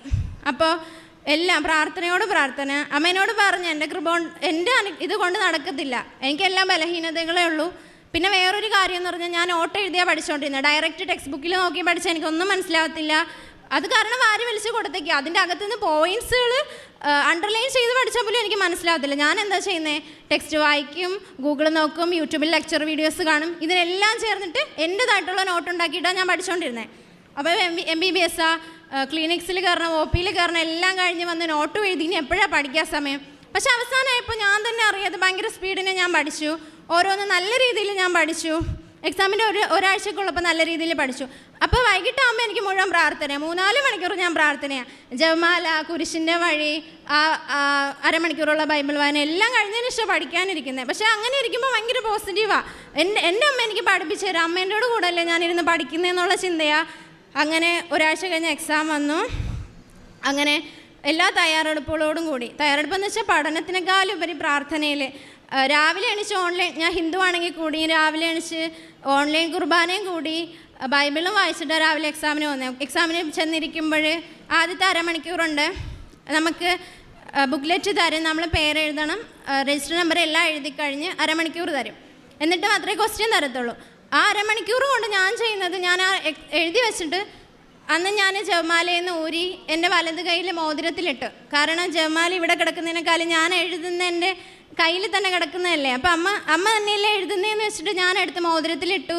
എന്നിട്ട് എഴുതി. ആദ്യത്തെ അരമണിക്കൂർ ഞാൻ പ്രാർത്ഥനയായിരുന്നു. വിശ്വാസ പ്രമാണം എല്ലാം, പ്രത്യക്ഷീകരണ പ്രാർത്ഥന എല്ലാം ചൊല്ലി, എല്ലാ പേജിൽ കുരിശ് വരച്ച് ഇങ്ങനെ പ്രാർത്ഥിച്ചിട്ടാ. ക്വസ്റ്റ്യൻ പേപ്പർ കിട്ടുമ്പോഴും അതേ നെഞ്ചോട് ചേർത്ത് വെച്ചിട്ട് ഞാൻ പറയും, അമ്മ എൻ്റെ കണ്ണിൽ കൂടെ അമ്മ തന്നെ വായിക്കണം, അമ്മ തന്നെ എൻ്റെ കൈ പിടിച്ച് എഴുതണം, അമ്മ തന്നെ പാസ്സാക്കി തരണം, എനിക്ക് വേറൊന്നും വേണ്ട, എനിക്ക് ഒരു വിഷയം പോയാൽ എനിക്ക് അടുത്ത തവണ എഴുതിയെടുക്കാം. പക്ഷെ ഇപ്പോൾ ചെയ്തതുപോലെ ആയിപ്പോവും. 6 മാസം 1 വർഷമൊക്കെ എടുത്തായിരിക്കും എഴുതിയെടുക്കുന്നത്. അപ്പോൾ 5.5 വർഷമുള്ള കോഴ്സ് എന്ന് കംപ്ലീറ്റ് ആവാനാ? ഞാൻ അമ്മേനോട് പറഞ്ഞു, അമ്മ എഴുതിക്കോണം, എനിക്ക് റിസൾട്ട് വരുമ്പോൾ വേറൊന്നും വേണ്ട, ഈശോയെ മഹത്വപ്പെടുത്തുക, അമ്മയുടെ തിരുസന്നിധിയിൽ വന്ന് സാക്ഷ്യം പറയണം എന്ന് പറഞ്ഞു. കാരണം എൻ്റെ അച്ഛൻ മുസ്ലിമാണ്, എൻ്റെ അമ്മ ഹിന്ദുവാണ്. അപ്പോഴും ഞങ്ങൾ എല്ലാത്തിലും കൂടെയും കടന്നു വന്നിട്ടുള്ളവരാണ്. ഇപ്പം ആരോടും എനിക്ക് ഉച്ചത്തിൽ ഭയങ്കര സന്തോഷത്തോടെ പറയാൻ കഴിയും, ഒരു ദൈവവും തരാത്തത്. എല്ലാ പ്രാർത്ഥനയിലൂടെയും കടന്നു പോയിട്ടുണ്ട്. ഒരു ദൈവവും തരാത്തതിൻ്റെ ഈശോപ്പായും അമ്മയും തന്നു, എല്ലാം തന്നു, എല്ലാം ധൈര്യവും ജീവിതത്തിലെല്ലാം തന്നു. ഭൗതിക കാര്യങ്ങൾക്ക് അതിനേക്കാളുപരി ആത്മീയമായിട്ട് ഒത്തിരി ഈശോനെ അടുക്കാനും, ഈശോ മതി, അമ്മ മതി, എല്ലാത്തിനും കൂടെ ഉണ്ടല്ലോ എന്ന് കരുതി ജീവിക്കാനും പറ്റുന്നുണ്ട് ഇപ്പോൾ. അങ്ങനെ ഓരോ എക്സാമും കഴിഞ്ഞു. ആദ്യത്തെ 2 എക്സാം എളുപ്പമുണ്ടായിരുന്നു, കുഴപ്പമൊന്നുമില്ല. പക്ഷെ അടുത്ത എക്സാം വന്നു ഫോറൻസിക് മെഡിസിൻ. അത് വന്നപ്പോൾ കഴിഞ്ഞപ്പോൾ അതിൻ്റെ പ്രത്യേകത എന്ന് വെച്ചാൽ നമ്മൾ പ്രീവിയസ് ഇയർ ക്വസ്റ്റ്യൻ അല്ല ചോദിക്കുന്നത്, മിക്കവാറും പുതിയ ക്വസ്റ്റ്യൻസാണ് ചോദിക്കുന്നത്. അപ്പോൾ ഞാൻ അതുവരെ ചെയ്ത പ്രീവിയസ് ഇയർ ക്വസ്റ്റ്യൻ എല്ലാം വർക്കൗട്ട് ചെയ്തിട്ടാണ് പോകുന്നത്. പക്ഷേ ഫോറൻസിക്കിൻ്റെ വലിയ പുതിയ ഇതാണ് ചോദിക്കുന്നത്. ഒരു പേപ്പറേ ഉള്ളൂ. അപ്പം ഞാൻ വിചാരിച്ചു പാസ്സാവത്തില്ലായിരിക്കും എന്നൊക്കെ വെച്ച് എക്സാം എഴുതി വന്നു. പത്തോളജിയും ഫോറൻസിക് നല്ല പാടായിരുന്നു. ഫസ്റ്റ് പേപ്പർ എളുപ്പമുണ്ടായിരുന്നു, പത്തോളജി. സെക്കൻഡ് പേപ്പർ നല്ല പാടായിരുന്നു. ഫോറൻസിക്കും അതുപോലെ തന്നെ. പാസ് മാർക്കിനൊന്നും എനിക്ക് എഴുതാൻ കഴിഞ്ഞില്ല. അപ്പോൾ വന്നപ്പോൾ വിഷമം. അമ്മ 2 എണ്ണം അമ്മ എനിക്ക് പാസ്സാക്കി തരും, ഞാൻ നന്നായിട്ട് എഴുതിയിട്ടുണ്ട്, പക്ഷെ അടുത്ത 2 എണ്ണം പാസ്സാവില്ലല്ലോ. പക്ഷെ 4 പാസ്സായാലല്ലേ അമ്മയുടെ സന്നിധിയിൽ ഒന്ന് സാക്ഷ്യം പറയാൻ പറ്റുമെന്ന് കരുതി പ്രാർത്ഥിക്കും. അപ്പോൾ എക്സാം കഴിഞ്ഞ അന്ന് മുതൽ ഞാൻ എന്ത് ചെയ്യും, ക്വസ്റ്റ്യൻ പേപ്പർ എല്ലായിടത്തും കുരിശ് വരച്ച് പ്രാർത്ഥിക്കാൻ തുടങ്ങി. അമ്മ തന്നെ നോക്കണം, വേറെ ആരും നോക്കണം എൻ്റെ പേപ്പർ, അമ്മ തന്നെ നോക്കി മാർക്ക് ഇടണമെങ്കിൽ മാത്രമേ ഞാൻ ജയിക്കത്തുള്ളൂ. എൻ്റെ റിസൾട്ട് കഴിഞ്ഞ ഒക്ടോബർ 30 റിസൾട്ട് വന്നതാണ്. ഫുള്ള് നല്ല മാർക്കോടുകൂടി 4 പാസ്സായി. സെക്കൻഡ് ഇയറിൽ ഫസ്റ്റ് അറ്റംപ്റ്റിൽ, അതായത് തേർഡ് ഇയർ പഠിച്ചുകൊണ്ടിരിക്കുന്നതിൻ്റെ ഇടയ്ക്ക്, തേർഡ് ഇയറിലെ സാധാരണ എക്സാമുകൾക്ക് പുറമെ സെക്കൻഡ് ഇയറിലെ യൂണിവേഴ്സിറ്റി എഴുതി തേർഡ് ഇയറിലോട്ട് പോയി. ഇപ്പം ഞാനിപ്പോൾ തേർഡ് ഇയർ കഴിയാറായി. അടുത്തിനി 6 മാസം കഴിയുമ്പോൾ മാത്രമേ എക്സാം വരത്തുള്ളൂ. 2 മാസം കഴിയുമ്പോൾ ഞാൻ ഫൈനൽ ഇയർ പഠിക്കാൻ കയറും. പക്ഷേ തേർഡ് ഇയർ എക്സാം വരുന്നത് പിന്നെ 6 മാസം കഴിഞ്ഞിട്ടേ വരും. ഇതുപോലെ തന്നെയാണ്. അപ്പോൾ എൻ്റെ ജീവിതത്തിൽ ഏറ്റവും കൂടുതൽ നൽകിയ അനുഗ്രഹം, ആത്മഹത്യയുടെ വക്കിൽ കിടന്ന് ഇത്രയും ബലഹീനതകളായിട്ടുള്ള എന്നെ എങ്ങനെ സഹായിച്ചെന്ന് എനിക്ക് പറയാൻ നന്ദി വാക്കുകളില്ല. എത്രത്തോളം സഹായിച്ചെന്ന് ആരോട് കണ്ടാലും ഞാൻ പറയും, നിങ്ങൾ കൃപാസനത്തിൽ പോയി പ്രാർത്ഥിക്കുക, എല്ലാം ശരിയാവും. ഇന്ന് മുതൽ നിങ്ങൾ പ്രാർത്ഥിച്ചു തുടങ്ങും. ഞാൻ ഇത് കൊടുക്കുമ്പോൾ, പത്രം കൊടുക്കുമ്പോൾ വയസ്സായ അമ്മച്ചിമാരൊക്കെ പറയും, മക്കളെ ഞങ്ങൾക്ക് അവിടെ വരെ പോയി പ്രാർത്ഥിക്കാനില്ല, മക്കൾക്കാർക്ക് വിശ്വാസമൊന്നുമില്ല, ഇത് പറഞ്ഞാൽ വിശ്വാസമൊന്നും വരത്തില്ല. ഞാൻ പറയും കുഴപ്പമില്ല, അമ്മ ഇത് വെച്ച് പ്രാർത്ഥിക്ക്, എത്രയും വേഗം അമ്മയുടെ അടുത്ത് വരണമെന്ന് പ്രാർത്ഥിക്ക്, തീർച്ചയായിട്ടും വരാൻ പറ്റും, നിങ്ങൾക്ക് വേണ്ടി പ്രാർത്ഥിക്കാം. പേരൊക്കെ ചോദിച്ചിട്ട് ഞാൻ തന്നെ അവർക്ക് വേണ്ടി പ്രാർത്ഥിക്കാറുണ്ട്, എല്ലാം ചെയ്യാറുണ്ട്. അപ്പോൾ അതായിരുന്നു എൻ്റെ ജീവിതത്തിലെ ഏറ്റവും വലിയത്. പിന്നെ ഇതിൻ്റെ ഇടയ്ക്ക് നടന്നതെന്ന് വെച്ചാൽ, ഒരു തവണ ഉടമ്പടി എടുത്ത് ഒരു 2 മാസമൊക്കെ കഴിഞ്ഞപ്പോൾ ഇങ്ങനെ ഓരോ വിഷമങ്ങൾ വരുമ്പോഴും നമ്മൾ കരയുമല്ലോ. കരഞ്ഞിട്ട് ചെന്നിരുന്ന് പ്രാർത്ഥിച്ചിട്ട് പറയുമല്ലോ, അമ്മേ നീ എൻ്റെ കൂടെ ഇല്ലേ, വിട്ടുപോയോ, ഞാൻ എന്തെങ്കിലും തെറ്റ് ചെയ്തിട്ടാണോ, എന്തെങ്കിലും ഉണ്ടെങ്കിൽ എന്നോട് പറയണേ എന്ന് പറയും. അങ്ങനെ ഒരു ദിവസം നന്നായിട്ട് കരഞ്ഞു, എന്തോ ഒരു വിഷമം വന്നപ്പോൾ നന്നായിട്ട് കരഞ്ഞിട്ട് ഉറങ്ങി. ഉറക്കത്തിൽ ഞാനൊരു സ്വപ്നം കാണുകയാണ്. അന്ന് എനിക്ക് അറിയത്തില്ല ജപമാലയ്ക്ക് ചൊല്ലുമെങ്കിൽ ഈശോയുടെ കുരിശുമരണത്തെ പറ്റിയോ ഈശോനെ പറ്റിയൊന്നും ഒത്തിരി അറിയത്തില്ലായിരുന്നു. അപ്പം ഞാനൊരു സ്വപ്നം കാണുകയാണ്. അമ്മ വന്നു, കൃപാസന അമ്മയല്ല, ശാരദത്തിലുള്ള അമ്മയല്ല, ഫ്രണ്ടിലാ നീലമേലങ്കി പതിച്ച അമ്മ. ആ അമ്മ വന്നിട്ട് എൻ്റെ വീട്ടിൽ വന്നു. എൻ്റെ അച്ഛനോടും അമ്മേനോടൊക്കെ ചോദിച്ചു ഞാൻ എവിടെയെന്ന് ചോദിച്ചു. അപ്പോൾ അവർ പറഞ്ഞു ഞാൻ അടുക്കളയിൽ നിൽക്കുമായിരുന്നു. അടുക്കളയിലുണ്ടെന്ന് പറഞ്ഞു. അപ്പോൾ അവർ പുറത്ത് നിൽക്കുക. അപ്പോൾ അമ്മ എൻ്റെ അടുത്ത് വന്നിട്ട് എന്നെ കെട്ടിപ്പിടിച്ചിട്ട് എന്നോടും പറഞ്ഞു. അപ്പോൾ എനിക്ക് ഭയങ്കര സന്തോഷമായി. അമ്മ എൻ്റെ അടുത്ത് വന്നോന്ന് ചോദിച്ചു. അപ്പോൾ അമ്മ പറഞ്ഞു, മോള് പറ, മോളെ ഏറ്റവും വലിയ ആഗ്രഹം എന്താ, ഏറ്റവും വലിയ ആഗ്രഹം എന്നോട് പറഞ്ഞ് ഞാൻ സാധിച്ചു തരാം, സ്വപ്നത്തിലാണേ. അപ്പം ഞാൻ പറഞ്ഞു എനിക്ക് അമ്മേനെ കണ്ട പോലെ എനിക്ക് ഈശോനെയും കാണണമെന്ന് പറഞ്ഞു, അത് മാത്രമേ ഉള്ളെന്ന് പറഞ്ഞു. അപ്പോൾ അമ്മ കൈ ഇങ്ങനെ ആക്കിയപ്പോൾ ഈശോ അടുത്ത് വന്നു നിന്നു. പക്ഷേ ഈശോ എന്നെ നോക്കുന്നില്ല, ഈശോ ഇങ്ങനെ തല കുനിച്ച് നിൽക്കുക. അപ്പോൾ എനിക്ക് സങ്കടമായി. ഞാൻ ചോദിച്ചു, ഈശോ എന്താ പറ്റിയേ, എന്നോട് വല്ല വെറുപ്പുണ്ട്, ഈശോ എന്താ എന്നെ നോക്കാതെ? അപ്പോൾ ഈശോ പറയാണ്, ദിവസങ്ങളോളം പട്ടിണി കിടന്നു, ചാട്ടവാറടി ഏറ്റു, എനിക്ക് തല ഉയർത്താനുള്ള ഇതുപോലെ ഇല്ല മക്കളെ എന്ന് പറഞ്ഞു. അപ്പോൾ എനിക്ക് ശരിക്കും ഭയങ്കര സങ്കടം വന്നു. പിന്നെ പിറ്റേന്ന് കുരിശുമരണത്തെ പറ്റി അറിയുവാനും കൂടുതൽ വ്യഗ്രതയോടുകൂടി ബൈബിൾ വായിക്കാനൊക്കെ തുടങ്ങി. കൂടുതൽ അടുക്കാൻ പറ്റി, ഈശോനോടും വാത്സല്യ സ്നേഹം ഒക്കെ തോന്നി തുടങ്ങി. പിന്നെയാണ് ഇതൊക്കെ സംഭവിച്ചത്. പിന്നെ അടുത്തതെന്ന് പറയുമ്പോൾ ആ ഉടമ്പടി എടുത്ത് 2 മാസം എൻ്റെ അമ്മയ്ക്ക് 5 വർഷം മുമ്പ് ഉള്ള തൈറോയിഡ്. അമ്മ 5 വർഷം മുമ്പ് ബ്ലഡ് ടെസ്റ്റ് ചെയ്തപ്പോഴും തൈറോയിഡ് പോസിറ്റീവ് കാണിച്ച്, ലെവൽ നല്ല ഉയർന്നതായിരുന്നു. അപ്പം മെഡിസിൻ എടുക്കാൻ പറഞ്ഞു. തൈറോയിഡിൻ്റെ മെഡിസിൻ എന്ന് വെച്ചാൽ റെഗുലറായിട്ട് എടുക്കാനുള്ളല്ലോ, ഒരു ദിവസം പോലും മുടക്കാൻ പാടില്ല. എൻ്റെ അമ്മ 2 ദിവസം കഴിക്കും, പിന്നെ കഴിക്കത്തില്ല. റെഗുലറായിട്ട് എടുത്തിട്ടേ ഇല്ല മെഡിസിൻ. അമ്മയോട് പറഞ്ഞാലും കേൾക്കത്തില്ല. അത് കഴിഞ്ഞ് പിന്നെ അമ്മ എടുക്കാതായി. പിന്നെ അതങ്ങ് ശ്രദ്ധിച്ചില്ല.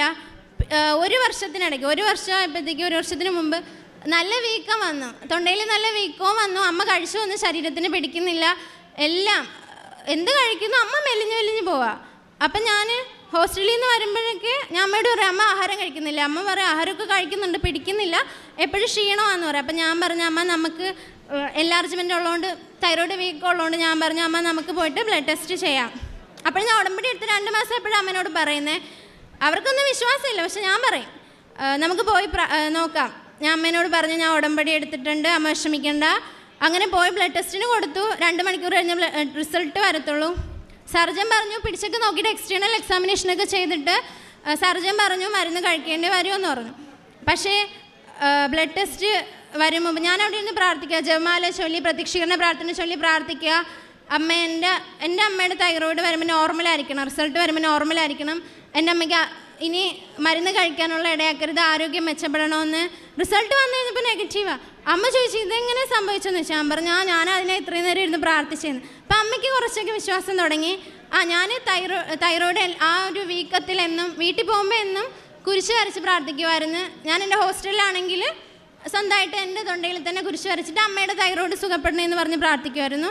അപ്പോൾ തൈറോയ്ഡ് നെഗറ്റീവായി. അപ്പോൾ അമ്മയ്ക്ക് ഒത്തിരി വിശ്വാസമൊക്കെ തുടങ്ങി. അങ്ങനെ പോയി. അടുത്തതെന്ന് പറയുമ്പോഴത്തേക്കും അമ്മയുടെ തന്നെ കാര്യമായിരുന്നു. എനിക്കെപ്പോഴും മറ്റാരെക്കാളും കൂടുതൽ എൻ്റെ അമ്മയുടെ കാര്യം പറഞ്ഞ് പ്രാർത്ഥിക്കാനാണ് നേരം. കാരണം ഇത്രയും കഷ്ടപ്പെടുമ്പോഴും വാപ്പച്ചിയുണ്ട്, പക്ഷേ വാപ്പച്ചിക്കാലം എനിക്ക് ഇഷ്ടം അമ്മേനോടാണ്. കാരണം എൻ്റെ എല്ലാ കാര്യവും ഞാൻ അമ്മേനോടാണ് പറയുന്നത്. അപ്പോൾ അമ്മയുടെ ആരോഗ്യം പോകുമ്പോൾ എനിക്ക് സങ്കടം. എല്ലാവർക്കും വേണ്ടി പ്രാർത്ഥിക്കുമെങ്കിലും സ്നേഹം കൂടുതലാണ് അമ്മേനോട്. അപ്പോൾ അമ്മയുടെ കാര്യങ്ങൾക്ക് കൂടുതൽ പ്രസക്തി കൊടുത്ത് പ്രാർത്ഥിക്കുമായിരുന്നു. അങ്ങനെ വന്നു കഴിഞ്ഞപ്പോഴത്തേക്കും അടുത്തതെന്ന് പറയുമ്പോൾ അമ്മയുടെ വലത് കയ്യിൽ 3 വിരലിൽ കുഴിനകം ഉണ്ടായിരുന്നു. അത്ര സിമ്പിളായിട്ടുള്ളതൊന്നും അല്ലായിരുന്നു. 20 വർഷമായിട്ട് അമ്മയ്ക്ക് ആ കുഴിനകം 3 നല്ല പഴുത്തിട്ട് നഖമൊക്കെ ദ്രവിച്ചു പോയ അവസ്ഥയിലായിരുന്നു. അപ്പോൾ അമ്മ മിക്കവാറും ഞാൻ മെഡിക്കൽ സ്റ്റോറിൽ നിന്ന് ഗ്ലൗസൊക്കെ വാങ്ങിച്ചിട്ട് അമ്മ കിച്ചണിലൊക്കെ പണിയെടുക്കുന്നത്. അല്ലാതെ നനഞ്ഞാൽ എപ്പോഴും അത് പഴുത്ത് ഇൻഫെക്ഷൻ വരും. പിന്നെ ഞാൻ കണ്ടിട്ടുണ്ട് എരിയുള്ള കറികളൊക്കെ വരുമ്പോൾ അമ്മയ്ക്ക് കഴിക്കാൻ പറ്റത്തില്ല. ആ കൈ കൊണ്ട് കഴിച്ചിട്ടുണ്ടെങ്കിൽ വലത് കൈയിലാണല്ലോ, അപ്പോൾ അത് കഴിച്ചിട്ടുണ്ടെങ്കിൽ നല്ല പുകഞ്ഞ നീറ്റിലായിരിക്കും. അപ്പോൾ അമ്മ സ്പൂൺ കൊണ്ട് കോരി കഴിക്കുന്നത് കണ്ടിട്ടുണ്ട്. ചില സമയങ്ങളിൽ ഇടത് കൈ കൊണ്ട് കഴിക്കുന്നത് കണ്ടിട്ടുണ്ട്. അതൊക്കെ കാണുമ്പോൾ സങ്കടമാണ്. അപ്പം ഞാൻ കുഴിനകത്തിൻ്റെ കാര്യം ഉടമ്പടിയിൽ വെച്ച് സുഖപ്പെടുത്തി കൊടുത്തേക്കണേന്ന്. ഇപ്പോൾ വീട്ടിൽ പോകുമ്പോഴൊക്കെയും ഞാൻ തൈലം കുരിശ് വരച്ച് പ്രാർത്ഥിക്കും. അതുപോലെ തന്നെ ഉപ്പ് കുറച്ച് വെള്ളത്തിലിട്ടിട്ട് കുടിക്കാൻ കൊടുക്കും. അതൊക്കെ കഴിഞ്ഞപ്പോൾ ഞാനിപ്പോൾ സാക്ഷ്യം പറയാൻ വരില്ല. അപ്പം ഞാനൊരു 6 മാസം മുമ്പ് അമ്മേനോട് ചോദിച്ചു, അമ്മ എങ്ങനെയുണ്ട് അമ്മയുടെ കയ്യിൽ? അപ്പം അമ്മ പറഞ്ഞ് 2 വിരൽ പൂർണ്ണമായിട്ട് സുഖപ്പെട്ടു, നല്ല നഖം വന്നു, 3-മത്തേത് വന്നുകൊണ്ടിരിക്കുന്നു എന്ന് പറഞ്ഞു. അപ്പോൾ എനിക്ക് ഭയങ്കര സന്തോഷമായി. കാരണം എൻ്റെ അമ്മയ്ക്ക് നന്നായിട്ട് പണിയൊക്കെ ചെയ്യാം. അല്ലെങ്കിൽ അമ്മയ്ക്ക് എപ്പോഴും വിഷമമായിരുന്നു, ഗ്ലൗസ് ഇട്ടിട്ടൊക്കെയാണ് കിച്ചണിൽ നിൽക്കേണ്ടി വന്ന്. അമ്മയ്ക്ക് എനിക്ക് ഭയങ്കര സന്തോഷം അമ്മയ്ക്ക് സൗഖ്യപ്പെടുത്തി കൊടുത്തപ്പോൾ. പിന്നെ ഉള്ളത് 17 വർഷമായിട്ട് എനിക്ക് തലവേദന ഉണ്ടായിരുന്നു. അത് കാണിക്കാത്ത ഡോക്ടേഴ്സ് ഇല്ല. എൻ്റെ അച്ഛനും അമ്മയും കൂടെ എവിടെയൊക്കെ കൊണ്ടുപോയി കാണിച്ചെന്ന് അറിയത്തില്ല. ഒരു ഡോക്ടറിനെ കാണിക്കുമ്പം പറയും മൈഗ്രെയിന്, അതിൻ്റെ ഇത് കഴിക്കണം. പിന്നെ കുറേ ആയുർവേദം നോക്കി, മൈഗ്രെയിനാന്ന് പറഞ്ഞിട്ട് കുറയുന്നില്ല. തലവേദന എന്ന് പറഞ്ഞാൽ നല്ല തലവേദന ആയിരിക്കും. കുറേ നേരം കോൺസെൻട്രേറ്റ് ചെയ്ത് ബുക്കൊന്നും വായിക്കാൻ പറ്റത്തില്ല. ഏറ്റവും കൂടുതൽ ഞാൻ തലവേദനയോട് അനുഭവിച്ചത് ഞാൻ പാലായിൽ എൻട്രൻസ് കോച്ചിങ്ങിന് നിൽക്കുന്ന സമയത്താണ്. ഞാൻ പറഞ്ഞല്ലോ MBBS ആഗ്രഹമുണ്ട് മനസ്സിൽ. അതുകൊണ്ട് തന്നെ വീട്ടിലിരുന്ന് നന്നായി കോച്ചിങ് സെൻറ്ററിൽ ഇരുന്ന് ഞാൻ ഉറക്കമൊഴിഞ്ഞ് പഠിച്ചു.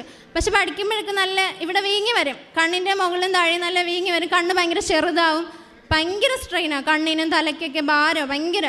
അപ്പം ഞാൻ ഇങ്ങനെ പ്രാർത്ഥിക്കും. എന്നിട്ട് പോയി കാണിച്ചപ്പോൾ കണ്ണിൻ്റെയാന്ന് പറഞ്ഞു, അസ്റ്റിഗ്മാറ്റിൻ്റെ തുടക്കമാണ് എന്ന് പറഞ്ഞു. അങ്ങനെ കൊണ്ടുപോയിട്ട് ഗ്ലാസ് വെച്ചു, സ്പെക്സ് വെച്ച് കഴിഞ്ഞപ്പോഴും കുറയുന്നില്ല. ഞാൻ വിചാരിച്ചു ഇതെന്ത് പറ്റി, പിന്നെ എന്തായിരിക്കും എന്ന് പറഞ്ഞു. എന്നിട്ട് പിന്നെയും ഞാൻ പ്രാർത്ഥനയിൽ വെച്ചിട്ടില്ല, ഉടമ്പടിയിൽ വെച്ചിട്ടില്ല. പക്ഷേ എൻ്റെ അമ്മ, ഞാൻ പിന്നെയാണ് ഓർത്തത്, ഉടമ്പടി എടുത്തു കഴിഞ്ഞപ്പോഴാണ് ചിന്തിച്ചേ എനിക്ക് പിന്നെ തലവേദന വന്നിട്ടില്ലല്ലോ. ഞാൻ എക്സാം ആകുമ്പോൾ രാത്രിയൊക്കെ ഇരുന്ന് പഠിക്കാറുണ്ട്, തലവേദന ഇല്ല, കണ്ണിനും കുഴപ്പമില്ല, തലവേദന ഇല്ല. അപ്പോൾ അതമ്മ മാറ്റി തന്നു.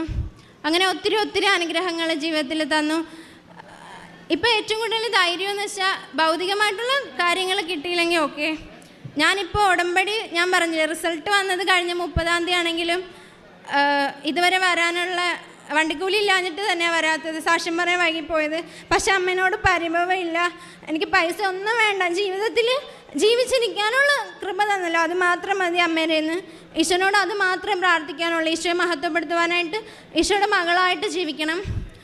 ഇതൊക്കെ എൻ്റെ കാര്യങ്ങൾ, എൻ്റെ കുടുംബത്തിൻ്റെ കാര്യങ്ങൾ. പിന്നെ ഉള്ളത് രേഷ്മ എന്ന് പറയുന്ന എൻ്റെ ഫ്രണ്ട് ഉണ്ടായിരുന്നു. അവൾ പഠിത്തം കഴിഞ്ഞിട്ട് അവൾക്ക് 3-4 വർഷമായിട്ട് കിട്ടുന്നില്ല, ശ്രമിച്ചിട്ട് ജോലി കിട്ടുന്നില്ല. അവൾ കമ്പ്യൂട്ടറിൻ്റെ ഡിപ്ലോമ കോഴ്സൊക്കെ പഠിച്ചു. അപ്പോൾ ചെന്നിട്ട് അക്ഷയ സെൻറ്ററിലൊക്കെ കിട്ടും, പക്ഷെ അന്ന് താൽക്കാലികം മാത്രമായിരുന്നു, സ്ഥിരമായിട്ട് എവിടെയും കിട്ടത്തില്ല. അവൾ ഒരു സ്ഥലത്ത് പോവും, പിന്നെ വേറെ സ്ഥലത്ത് പോകും, അങ്ങനെ മാറിയിട്ടായിരുന്നു. അപ്പോൾ അവൾക്ക് ഭയങ്കര ആഗ്രഹമായിരുന്നു. അവളുടെ അമ്മ ദുബായിലാണ്, നല്ല കടങ്ങളും കാര്യങ്ങളൊക്കെ ഉണ്ട്. അപ്പം ഞാൻ അവളോട് ഓൺലൈനിൽ കൊണ്ട് അവളെ ഉടമ്പടി എടുപ്പിച്ചു. ഇവിടെ വന്നായിരുന്നു അവളെയും കൊണ്ട് ഉടമ്പടി എടുക്കാൻ, പക്ഷെ അവൾക്ക് ഇവിടെ വന്നപ്പോൾ താമസിച്ച് പോയതുകൊണ്ട് ഉടമ്പടി എടുക്കാൻ പറ്റിയില്ല. അപ്പം ഞാൻ ഇവിടെ വെച്ച് തന്നെ അവളെ കൊണ്ട് ഓൺലൈൻ ഉടമ്പടി എടുപ്പിച്ചു. എന്നിട്ട് ഞാൻ പറഞ്ഞു, എടി പ്രാർത്ഥിച്ചാൽ മതി, അമ്മ സഹായിക്കുമെന്ന് പറഞ്ഞു. ഭയങ്കര കഷ്ടപ്പാടിലൂടെ കടന്നു പോയിക്കൊണ്ടിരിക്കുകയായിരുന്നു. ഈ കഴിഞ്ഞ ആഴ്ച അവൾ ദുബായിൽ നല്ല ജോലിയിട്ട് ഒരു ഷോപ്പിലാണ്, അവിടെ കമ്പ്യൂട്ടറിൻ്റെ ബില്ലൊക്കെ ഉള്ള ഇതിൽ. അവിടെ അമ്മ ദുബായിലായതുകൊണ്ട് ആ പരിചയക്കാർ വഴി കിട്ടിയതാണ്. പക്ഷെ അവളിപ്പോൾ ഉടമ്പടി എടുത്തിട്ട്, ഓൺലൈൻ ഉടമ്പടി എടുത്തിട്ട് 3 മാസം ആകുന്നേ ഉള്ളൂ. പക്ഷെ ഇത്രയും നാൾ അവൾ ആഗ്രഹിച്ചത്, ഈ ഒരാഴ്ച മുമ്പ് അവൾ ദുബായിൽ കയറിപ്പോയി. ഞാൻ പറഞ്ഞു, എടി അമ്മേനോടും പോയി നന്ദി പറഞ്ഞിട്ട് പോകണം, അമ്മ തന്നതാണെന്ന് പറഞ്ഞു. അപ്പോൾ ഈശോയും അമ്മയും നൽകിയ എല്ലാ അനുഗ്രഹങ്ങൾക്കും കോടാനുകോടി നന്ദി പറയുന്നു. എനിക്ക് പറ്റുന്ന തരത്തിലെല്ലാം ഞാൻ ഇത് നോക്കിയിട്ടുണ്ട്. ഉടമ്പടി നിബന്ധനകൾ ഏറ്റവും കൂടുതൽ അച്ഛൻ്റെ സാക്ഷിയായാലും ചൊവ്വാഴ്ച സാക്ഷി അപ്ലോഡ് ചെയ്യുമ്പോൾ ക്ലാസ് ഉണ്ടാവും. അപ്പോൾ ആ സമയത്ത് കൂടാൻ പറ്റില്ല, ക്ലാസ് ഉണ്ടാവും. അപ്പോൾ ഞാൻ വൈകിട്ട് വന്നിട്ട് അരമണിക്കൂർ വെച്ചൊക്കെ കൂടി 2 ദിവസം കൊണ്ട് തന്നെ ഞാൻ തീർക്കും. എപ്പോഴെങ്കിലുമൊക്കെ ഇൻ്റർവെല്ലിനും പിന്നെ ക്ലിനിക്സിലൊക്കെ ഇരിക്കുമ്പോഴൊക്കെ ഞാൻ കൂടുമായിരുന്നു. ഒഴിവ് സമയങ്ങളിലൊക്കെ കൂടി അത് തീർക്കും. പിന്നെ ബാക്കി എല്ലാ കാര്യങ്ങളും ചെയ്തു. പിന്നെ ഞാൻ എക്സാം കഴിഞ്ഞ് അന്ന് തന്നെ, എൻ്റെ അവസാനത്തെ എക്സാം, സെക്കൻഡ് ഇയറിൽ യൂണിവേഴ്സിറ്റി എക്സാം കഴിഞ്ഞതിൻ്റെ അന്ന് തന്നെ ഞാൻ അവിടെയുള്ള എല്ലാ കടകളിലൊക്കെ കൊണ്ടുപോയി. അന്ന് വരെ ഒരു പേടിയായിരുന്നു. അങ്ങനെ വഴി കാണുന്നവർക്ക് കൊടുക്കും, പക്ഷെ കടയിൽ അങ്ങനെ ഒന്നും കയറി ഒത്തിരി പറഞ്ഞു കൊടുക്കാനൊന്നും സാധിച്ചിട്ടില്ല. പക്ഷേ സെക്കൻഡ് ഇയറിൻ്റെ എക്സാം കഴിഞ്ഞ്, യൂണിവേഴ്സിറ്റി എക്സാം കഴിഞ്ഞ് ഞാൻ നടന്ന്, എൻ്റെ കോളേജിൻ്റെ അവിടെ നിന്ന് നടന്ന് തന്നെ ഞാൻ അവിടെയുള്ള കടകളിലെല്ലാം കൊണ്ടുപോയി കൊടുത്തു. ചെല്ലുമ്പോഴൊക്കെ ചോദിക്കും, നിങ്ങൾ കൃപാസനത്തിൻ്റെ ആളാണല്ലേ എന്ന് പറഞ്ഞ് കളിയാക്കും.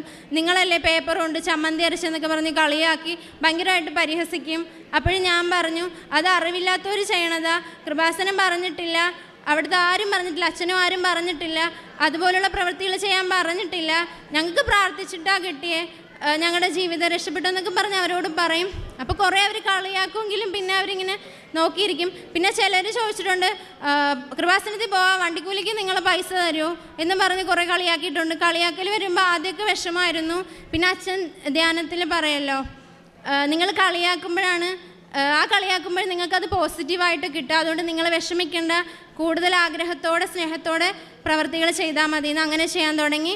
അച്ഛൻ്റെ ഓരോ ധ്യാനവും കൂടുമ്പോഴും അടുത്ത സ്റ്റെപ്പ് എന്താണെന്ന് അതിലൂടെ കിട്ടുന്നത്, വേറെ ഒന്നും കൂടെ ഇല്ല. എന്തെങ്കിലും ഇങ്ങനെ വിഷമിച്ചിരിക്കുമ്പോഴായിരിക്കും അച്ഛൻ പറയുന്നത്. അപ്പോൾ ഓരോ ധ്യാനം കൂടുമ്പോഴാ ശരിയാണല്ലോ, എൻ്റെ കാര്യമാണല്ലോ അച്ഛൻ പറയുന്നത് എന്ന് കരുതി ഓരോ നിമിഷവും, അപ്പോൾ ധ്യാനം മുടക്കാറില്ല, എല്ലാം കൂടി മുന്നോട്ട് പോകുന്നുണ്ട്. ധ്യാനം കൂടാറുണ്ട്, അങ്ങനെ എല്ലാ കാര്യങ്ങളും ചെയ്തു പോകാറുണ്ട്. ഉടമ്പടി തീരുമ്പോൾ മനസ്സിലാതെയോ, ആ കാലാവധി തീരുമ്പോൾ മനസ്സിലാതെയോ ഈശോ അമ്മേനെ വിട്ടു പോവുക, എത്രയും വേഗം വന്ന് ഉടമ്പടി പുതുക്കണമല്ലോ എന്ന്. അങ്ങനെ ഉടമ്പടിയിൽ തന്നെ ഈ ജീവിതകാലം മുഴുവൻ ജീവിക്കുവാൻ. ഇപ്പോഴും ഞാൻ അമ്മേനോട് ഒരു കാര്യം പറയുന്നുള്ളൂ, അമ്മ തിരിച്ചു തന്ന ജീവിതം എൻ്റെ, തിരിച്ചു തന്ന പഠിത്തമാണ്, അമ്മ തന്നെ പഠിച്ചോണം, അമ്മ തന്നെ പാസ്സായിട്ട് ഇറങ്ങിയിട്ട് അമ്മ തന്നെ ചികിത്സിച്ചോണം, എൻ്റെ കയ്യിലൊന്നുമില്ല, അമ്മ ഇഷ്ടപ്പെട്ട രോഗികൾക്ക് വേണ്ടി ചികിത്സിച്ചോണം, ഞാനിങ്ങനെ നിൽക്കത്തേയുള്ളൂ എന്ന് പറഞ്ഞിട്ടുണ്ട്. എല്ലാ കാര്യത്തിനും അമ്മേനെ ഈശോനെയും കൂട്ടുപിടിച്ചാണെന്ന് പോകുന്നത്. ഇന്ന് ഒരു കാര്യത്തിൽ വിഷമമില്ല. പിന്നെ ഒരു കാര്യം കൂടെ, ഒത്തിരി ഒറ്റപ്പെടൽ നേരിട്ടിട്ടുണ്ട്.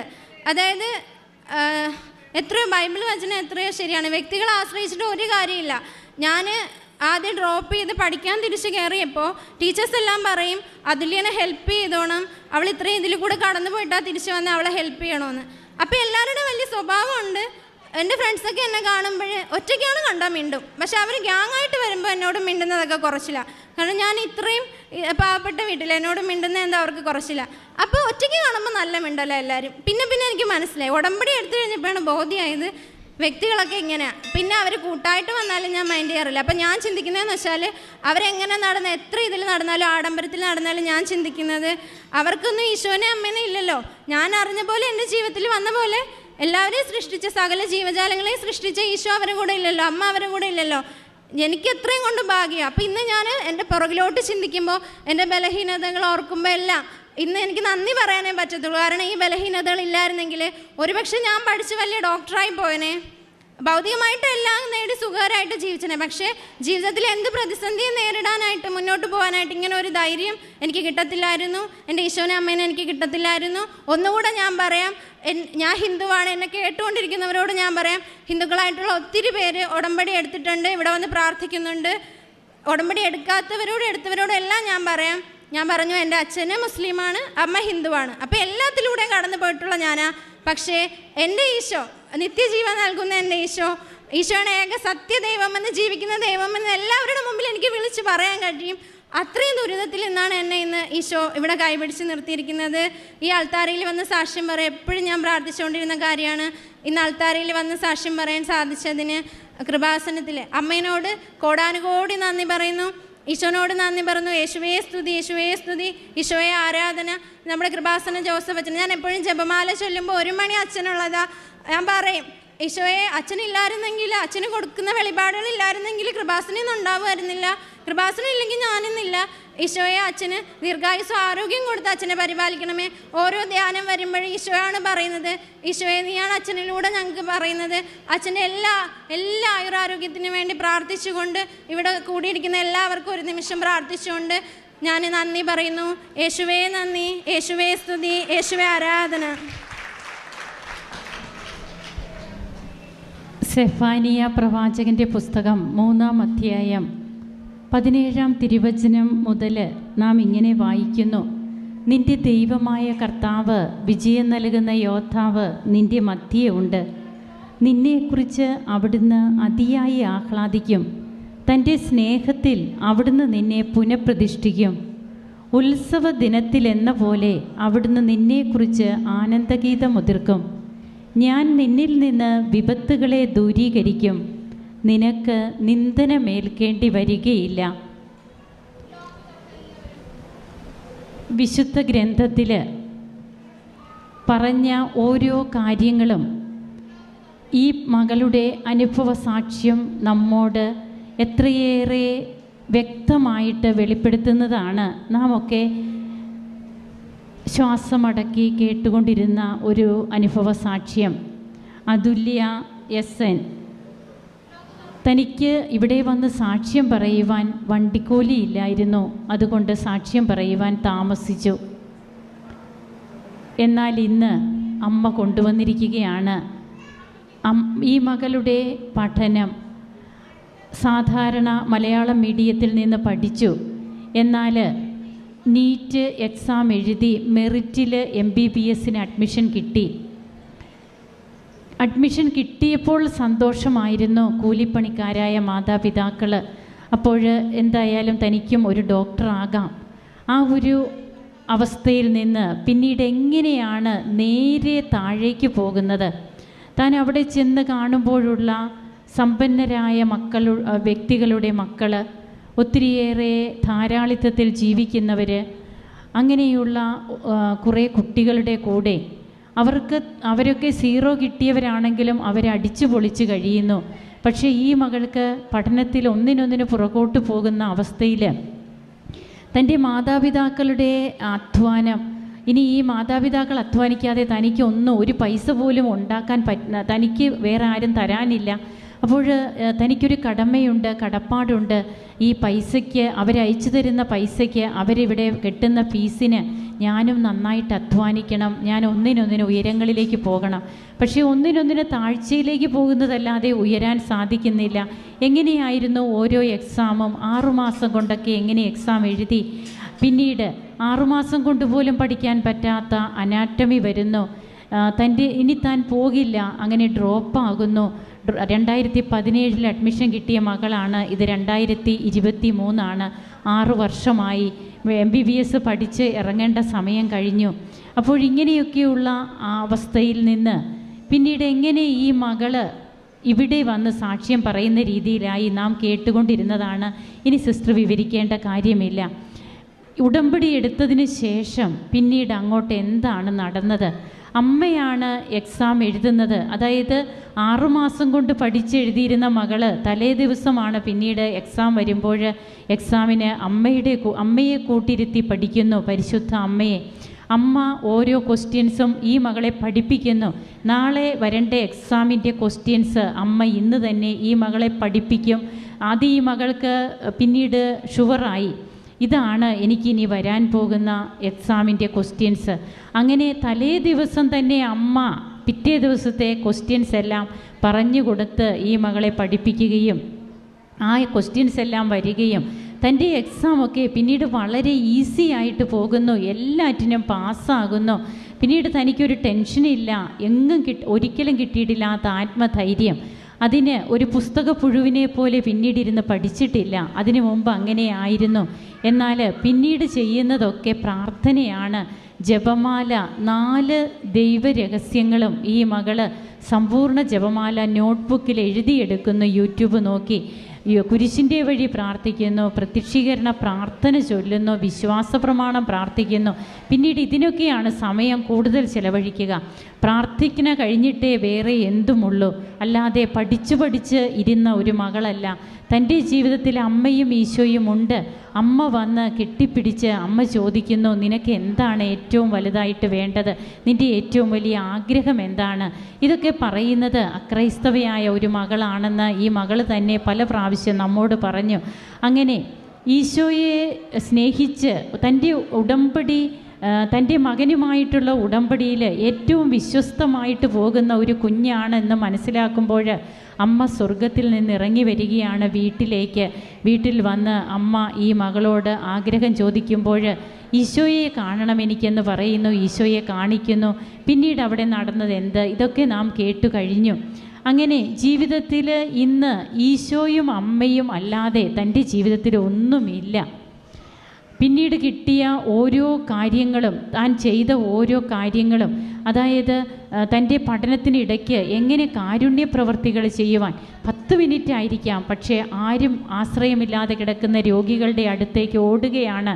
അവരിൽ ഈശോയെ കാണുകയാണ്. ഞാൻ രോഗിയാണെന്ന് പറഞ്ഞ ഈശോയാണ് ആ കട്ടിലിൽ കിടക്കുന്നത്. ഈ ബോധ്യങ്ങളൊക്കെ ഈ കുഞ്ഞിന് ആരാണ് കൊടുക്കുക? അതാണ് സ്വർഗീയ ജ്ഞാനം നമ്മിൽ വന്ന് നിറയുമ്പോൾ നാം അല്ലാതെയാകും എന്നുള്ളതാണ് നാം മനസ്സിലാക്കേണ്ടത്. ജ്ഞാനത്തിൻ്റെ പുസ്തകത്തിൽ അതിനെക്കുറിച്ച് പറയുന്നുണ്ട്. അപ്പോൾ അങ്ങയുടെ മഹത്വത്തിൻ്റെ സിംഹാസനത്തിൽ നിന്ന് ജ്ഞാനത്തെ അയച്ചു തരണമേ. അവൾ എന്നോടൊത്ത് വസിക്കുകയും അധ്വാനിക്കുകയും ചെയ്യട്ടെ. അങ്ങനെ അങ്ങയുടെ ഹിതം ഞാൻ മനസ്സിലാക്കട്ടെ എന്ന് ജ്ഞാനത്തിൻ്റെ പുസ്തകം പറയുന്നുണ്ട് 9-ാം അധ്യായത്തിൽ. അപ്പോൾ ഇതൊക്കെ ഈ മകളെ സംബന്ധിച്ച് അക്ഷരം പ്രതി നിറവേറ്റി. ഇപ്പോൾ തനിക്ക് ബൈക്കപ്പ് വന്നു, എന്നാലും തനിക്ക് സിലബസ് മാറി. പക്ഷേ ഇതൊന്നും തനിക്കൊരു പ്രശ്നമല്ല. തൻ്റെ അമ്മ തൻ്റെ കൂടെയുണ്ട്, ഈശോ എൻ്റെ കൂടെയുണ്ട്, എന്നെ എല്ലാറ്റിനും കൈപിടിച്ച് ഉയർത്തുന്നു, നടത്തുന്നു. അങ്ങനെ ഓരോന്നിലും ഈശോയെക്കുറിച്ചുള്ള തീഷ്ണത കൊണ്ട് നിറഞ്ഞു പറഞ്ഞ ഒരു സാക്ഷ്യം. ഇതാണ് ബഹുമാനപ്പെട്ട VP ജോസഫ് അച്ഛൻ പറയുക, ഇടിവെട്ട് സാക്ഷ്യം. അങ്ങനെയുള്ള സാക്ഷ്യവുമായിട്ട് ഈ മകൾ ഇന്ന് വന്ന് നിൽക്കുമ്പോൾ തൻ്റെ കുടുംബത്തിൽ പിന്നീട് തൻ്റെ അമ്മയ്ക്ക് കിട്ടിയ രോഗസൗഖ്യം, 20 വർഷമായ കൈകൊണ്ട് ഒരു ഭക്ഷണം പോലും കഴിക്കാൻ പറ്റാതിരുന്ന അവസ്ഥയിൽ നിന്ന് അമ്മയ്ക്ക് എങ്ങനെ സൗഖ്യം കിട്ടുന്നു. 17 വർഷമായി തനിക്കുള്ള തലവേദന, അതുപോലെ 5 വർഷമായിട്ടുള്ള അമ്മയുടെ തൈറോയിഡ്, അങ്ങനെ ഓരോന്നും എണ്ണി പറഞ്ഞു. തൻ്റെ കൂട്ടുകാരിക്ക് എങ്ങനെ ഒരു ജോലി ലഭിച്ചു, തൻ്റെ കുടുംബത്തെ ആകെ എങ്ങനെ അമ്മ മാറ്റിമറിച്ചു. ഉടമ്പടി തൻ്റെ കുടുംബത്തിന് എങ്ങനെ ഒരു ലോട്ടറി കിട്ടുന്നതിനേക്കാൾ സൗഭാഗ്യമായിട്ട് ഇന്ന് താൻ കാണുന്നത് തൻ്റെ അമ്മയോടൊത്തുള്ള ഈ ഉടമ്പടി ജീവിതമാണ്. ഈശോയെ എങ്ങനെ തനിക്ക് നേടാൻ കഴിഞ്ഞു എന്നുള്ളത് അതാണ് തിരുവചനവും സെഫാനിയായുടെ പുസ്തകത്തിലൂടെ നമ്മോട് പറയുന്നത്. അങ്ങനെ ഒത്തിരിയേറെ കൃപകൾ കൊണ്ട് നിറഞ്ഞാണ് ഈ മകൾ ഇവിടെ നിൽക്കുക. ഭൗതികമായ കാര്യങ്ങൾ മാത്രമല്ല, കൃപകളാൽ നിറഞ്ഞിരിക്കുന്ന ഈ കുഞ്ഞിനോടൊപ്പം കരങ്ങളടിച്ച് നമുക്ക് ഈശോയ്ക്കും അമ്മയ്ക്കും നന്ദി പറയാം, ദൈവത്തെ ആരാധിക്കാം. യേശുവേ നന്ദി, യേശുവേ സ്തുതി, യേശുവേ ആരാധന.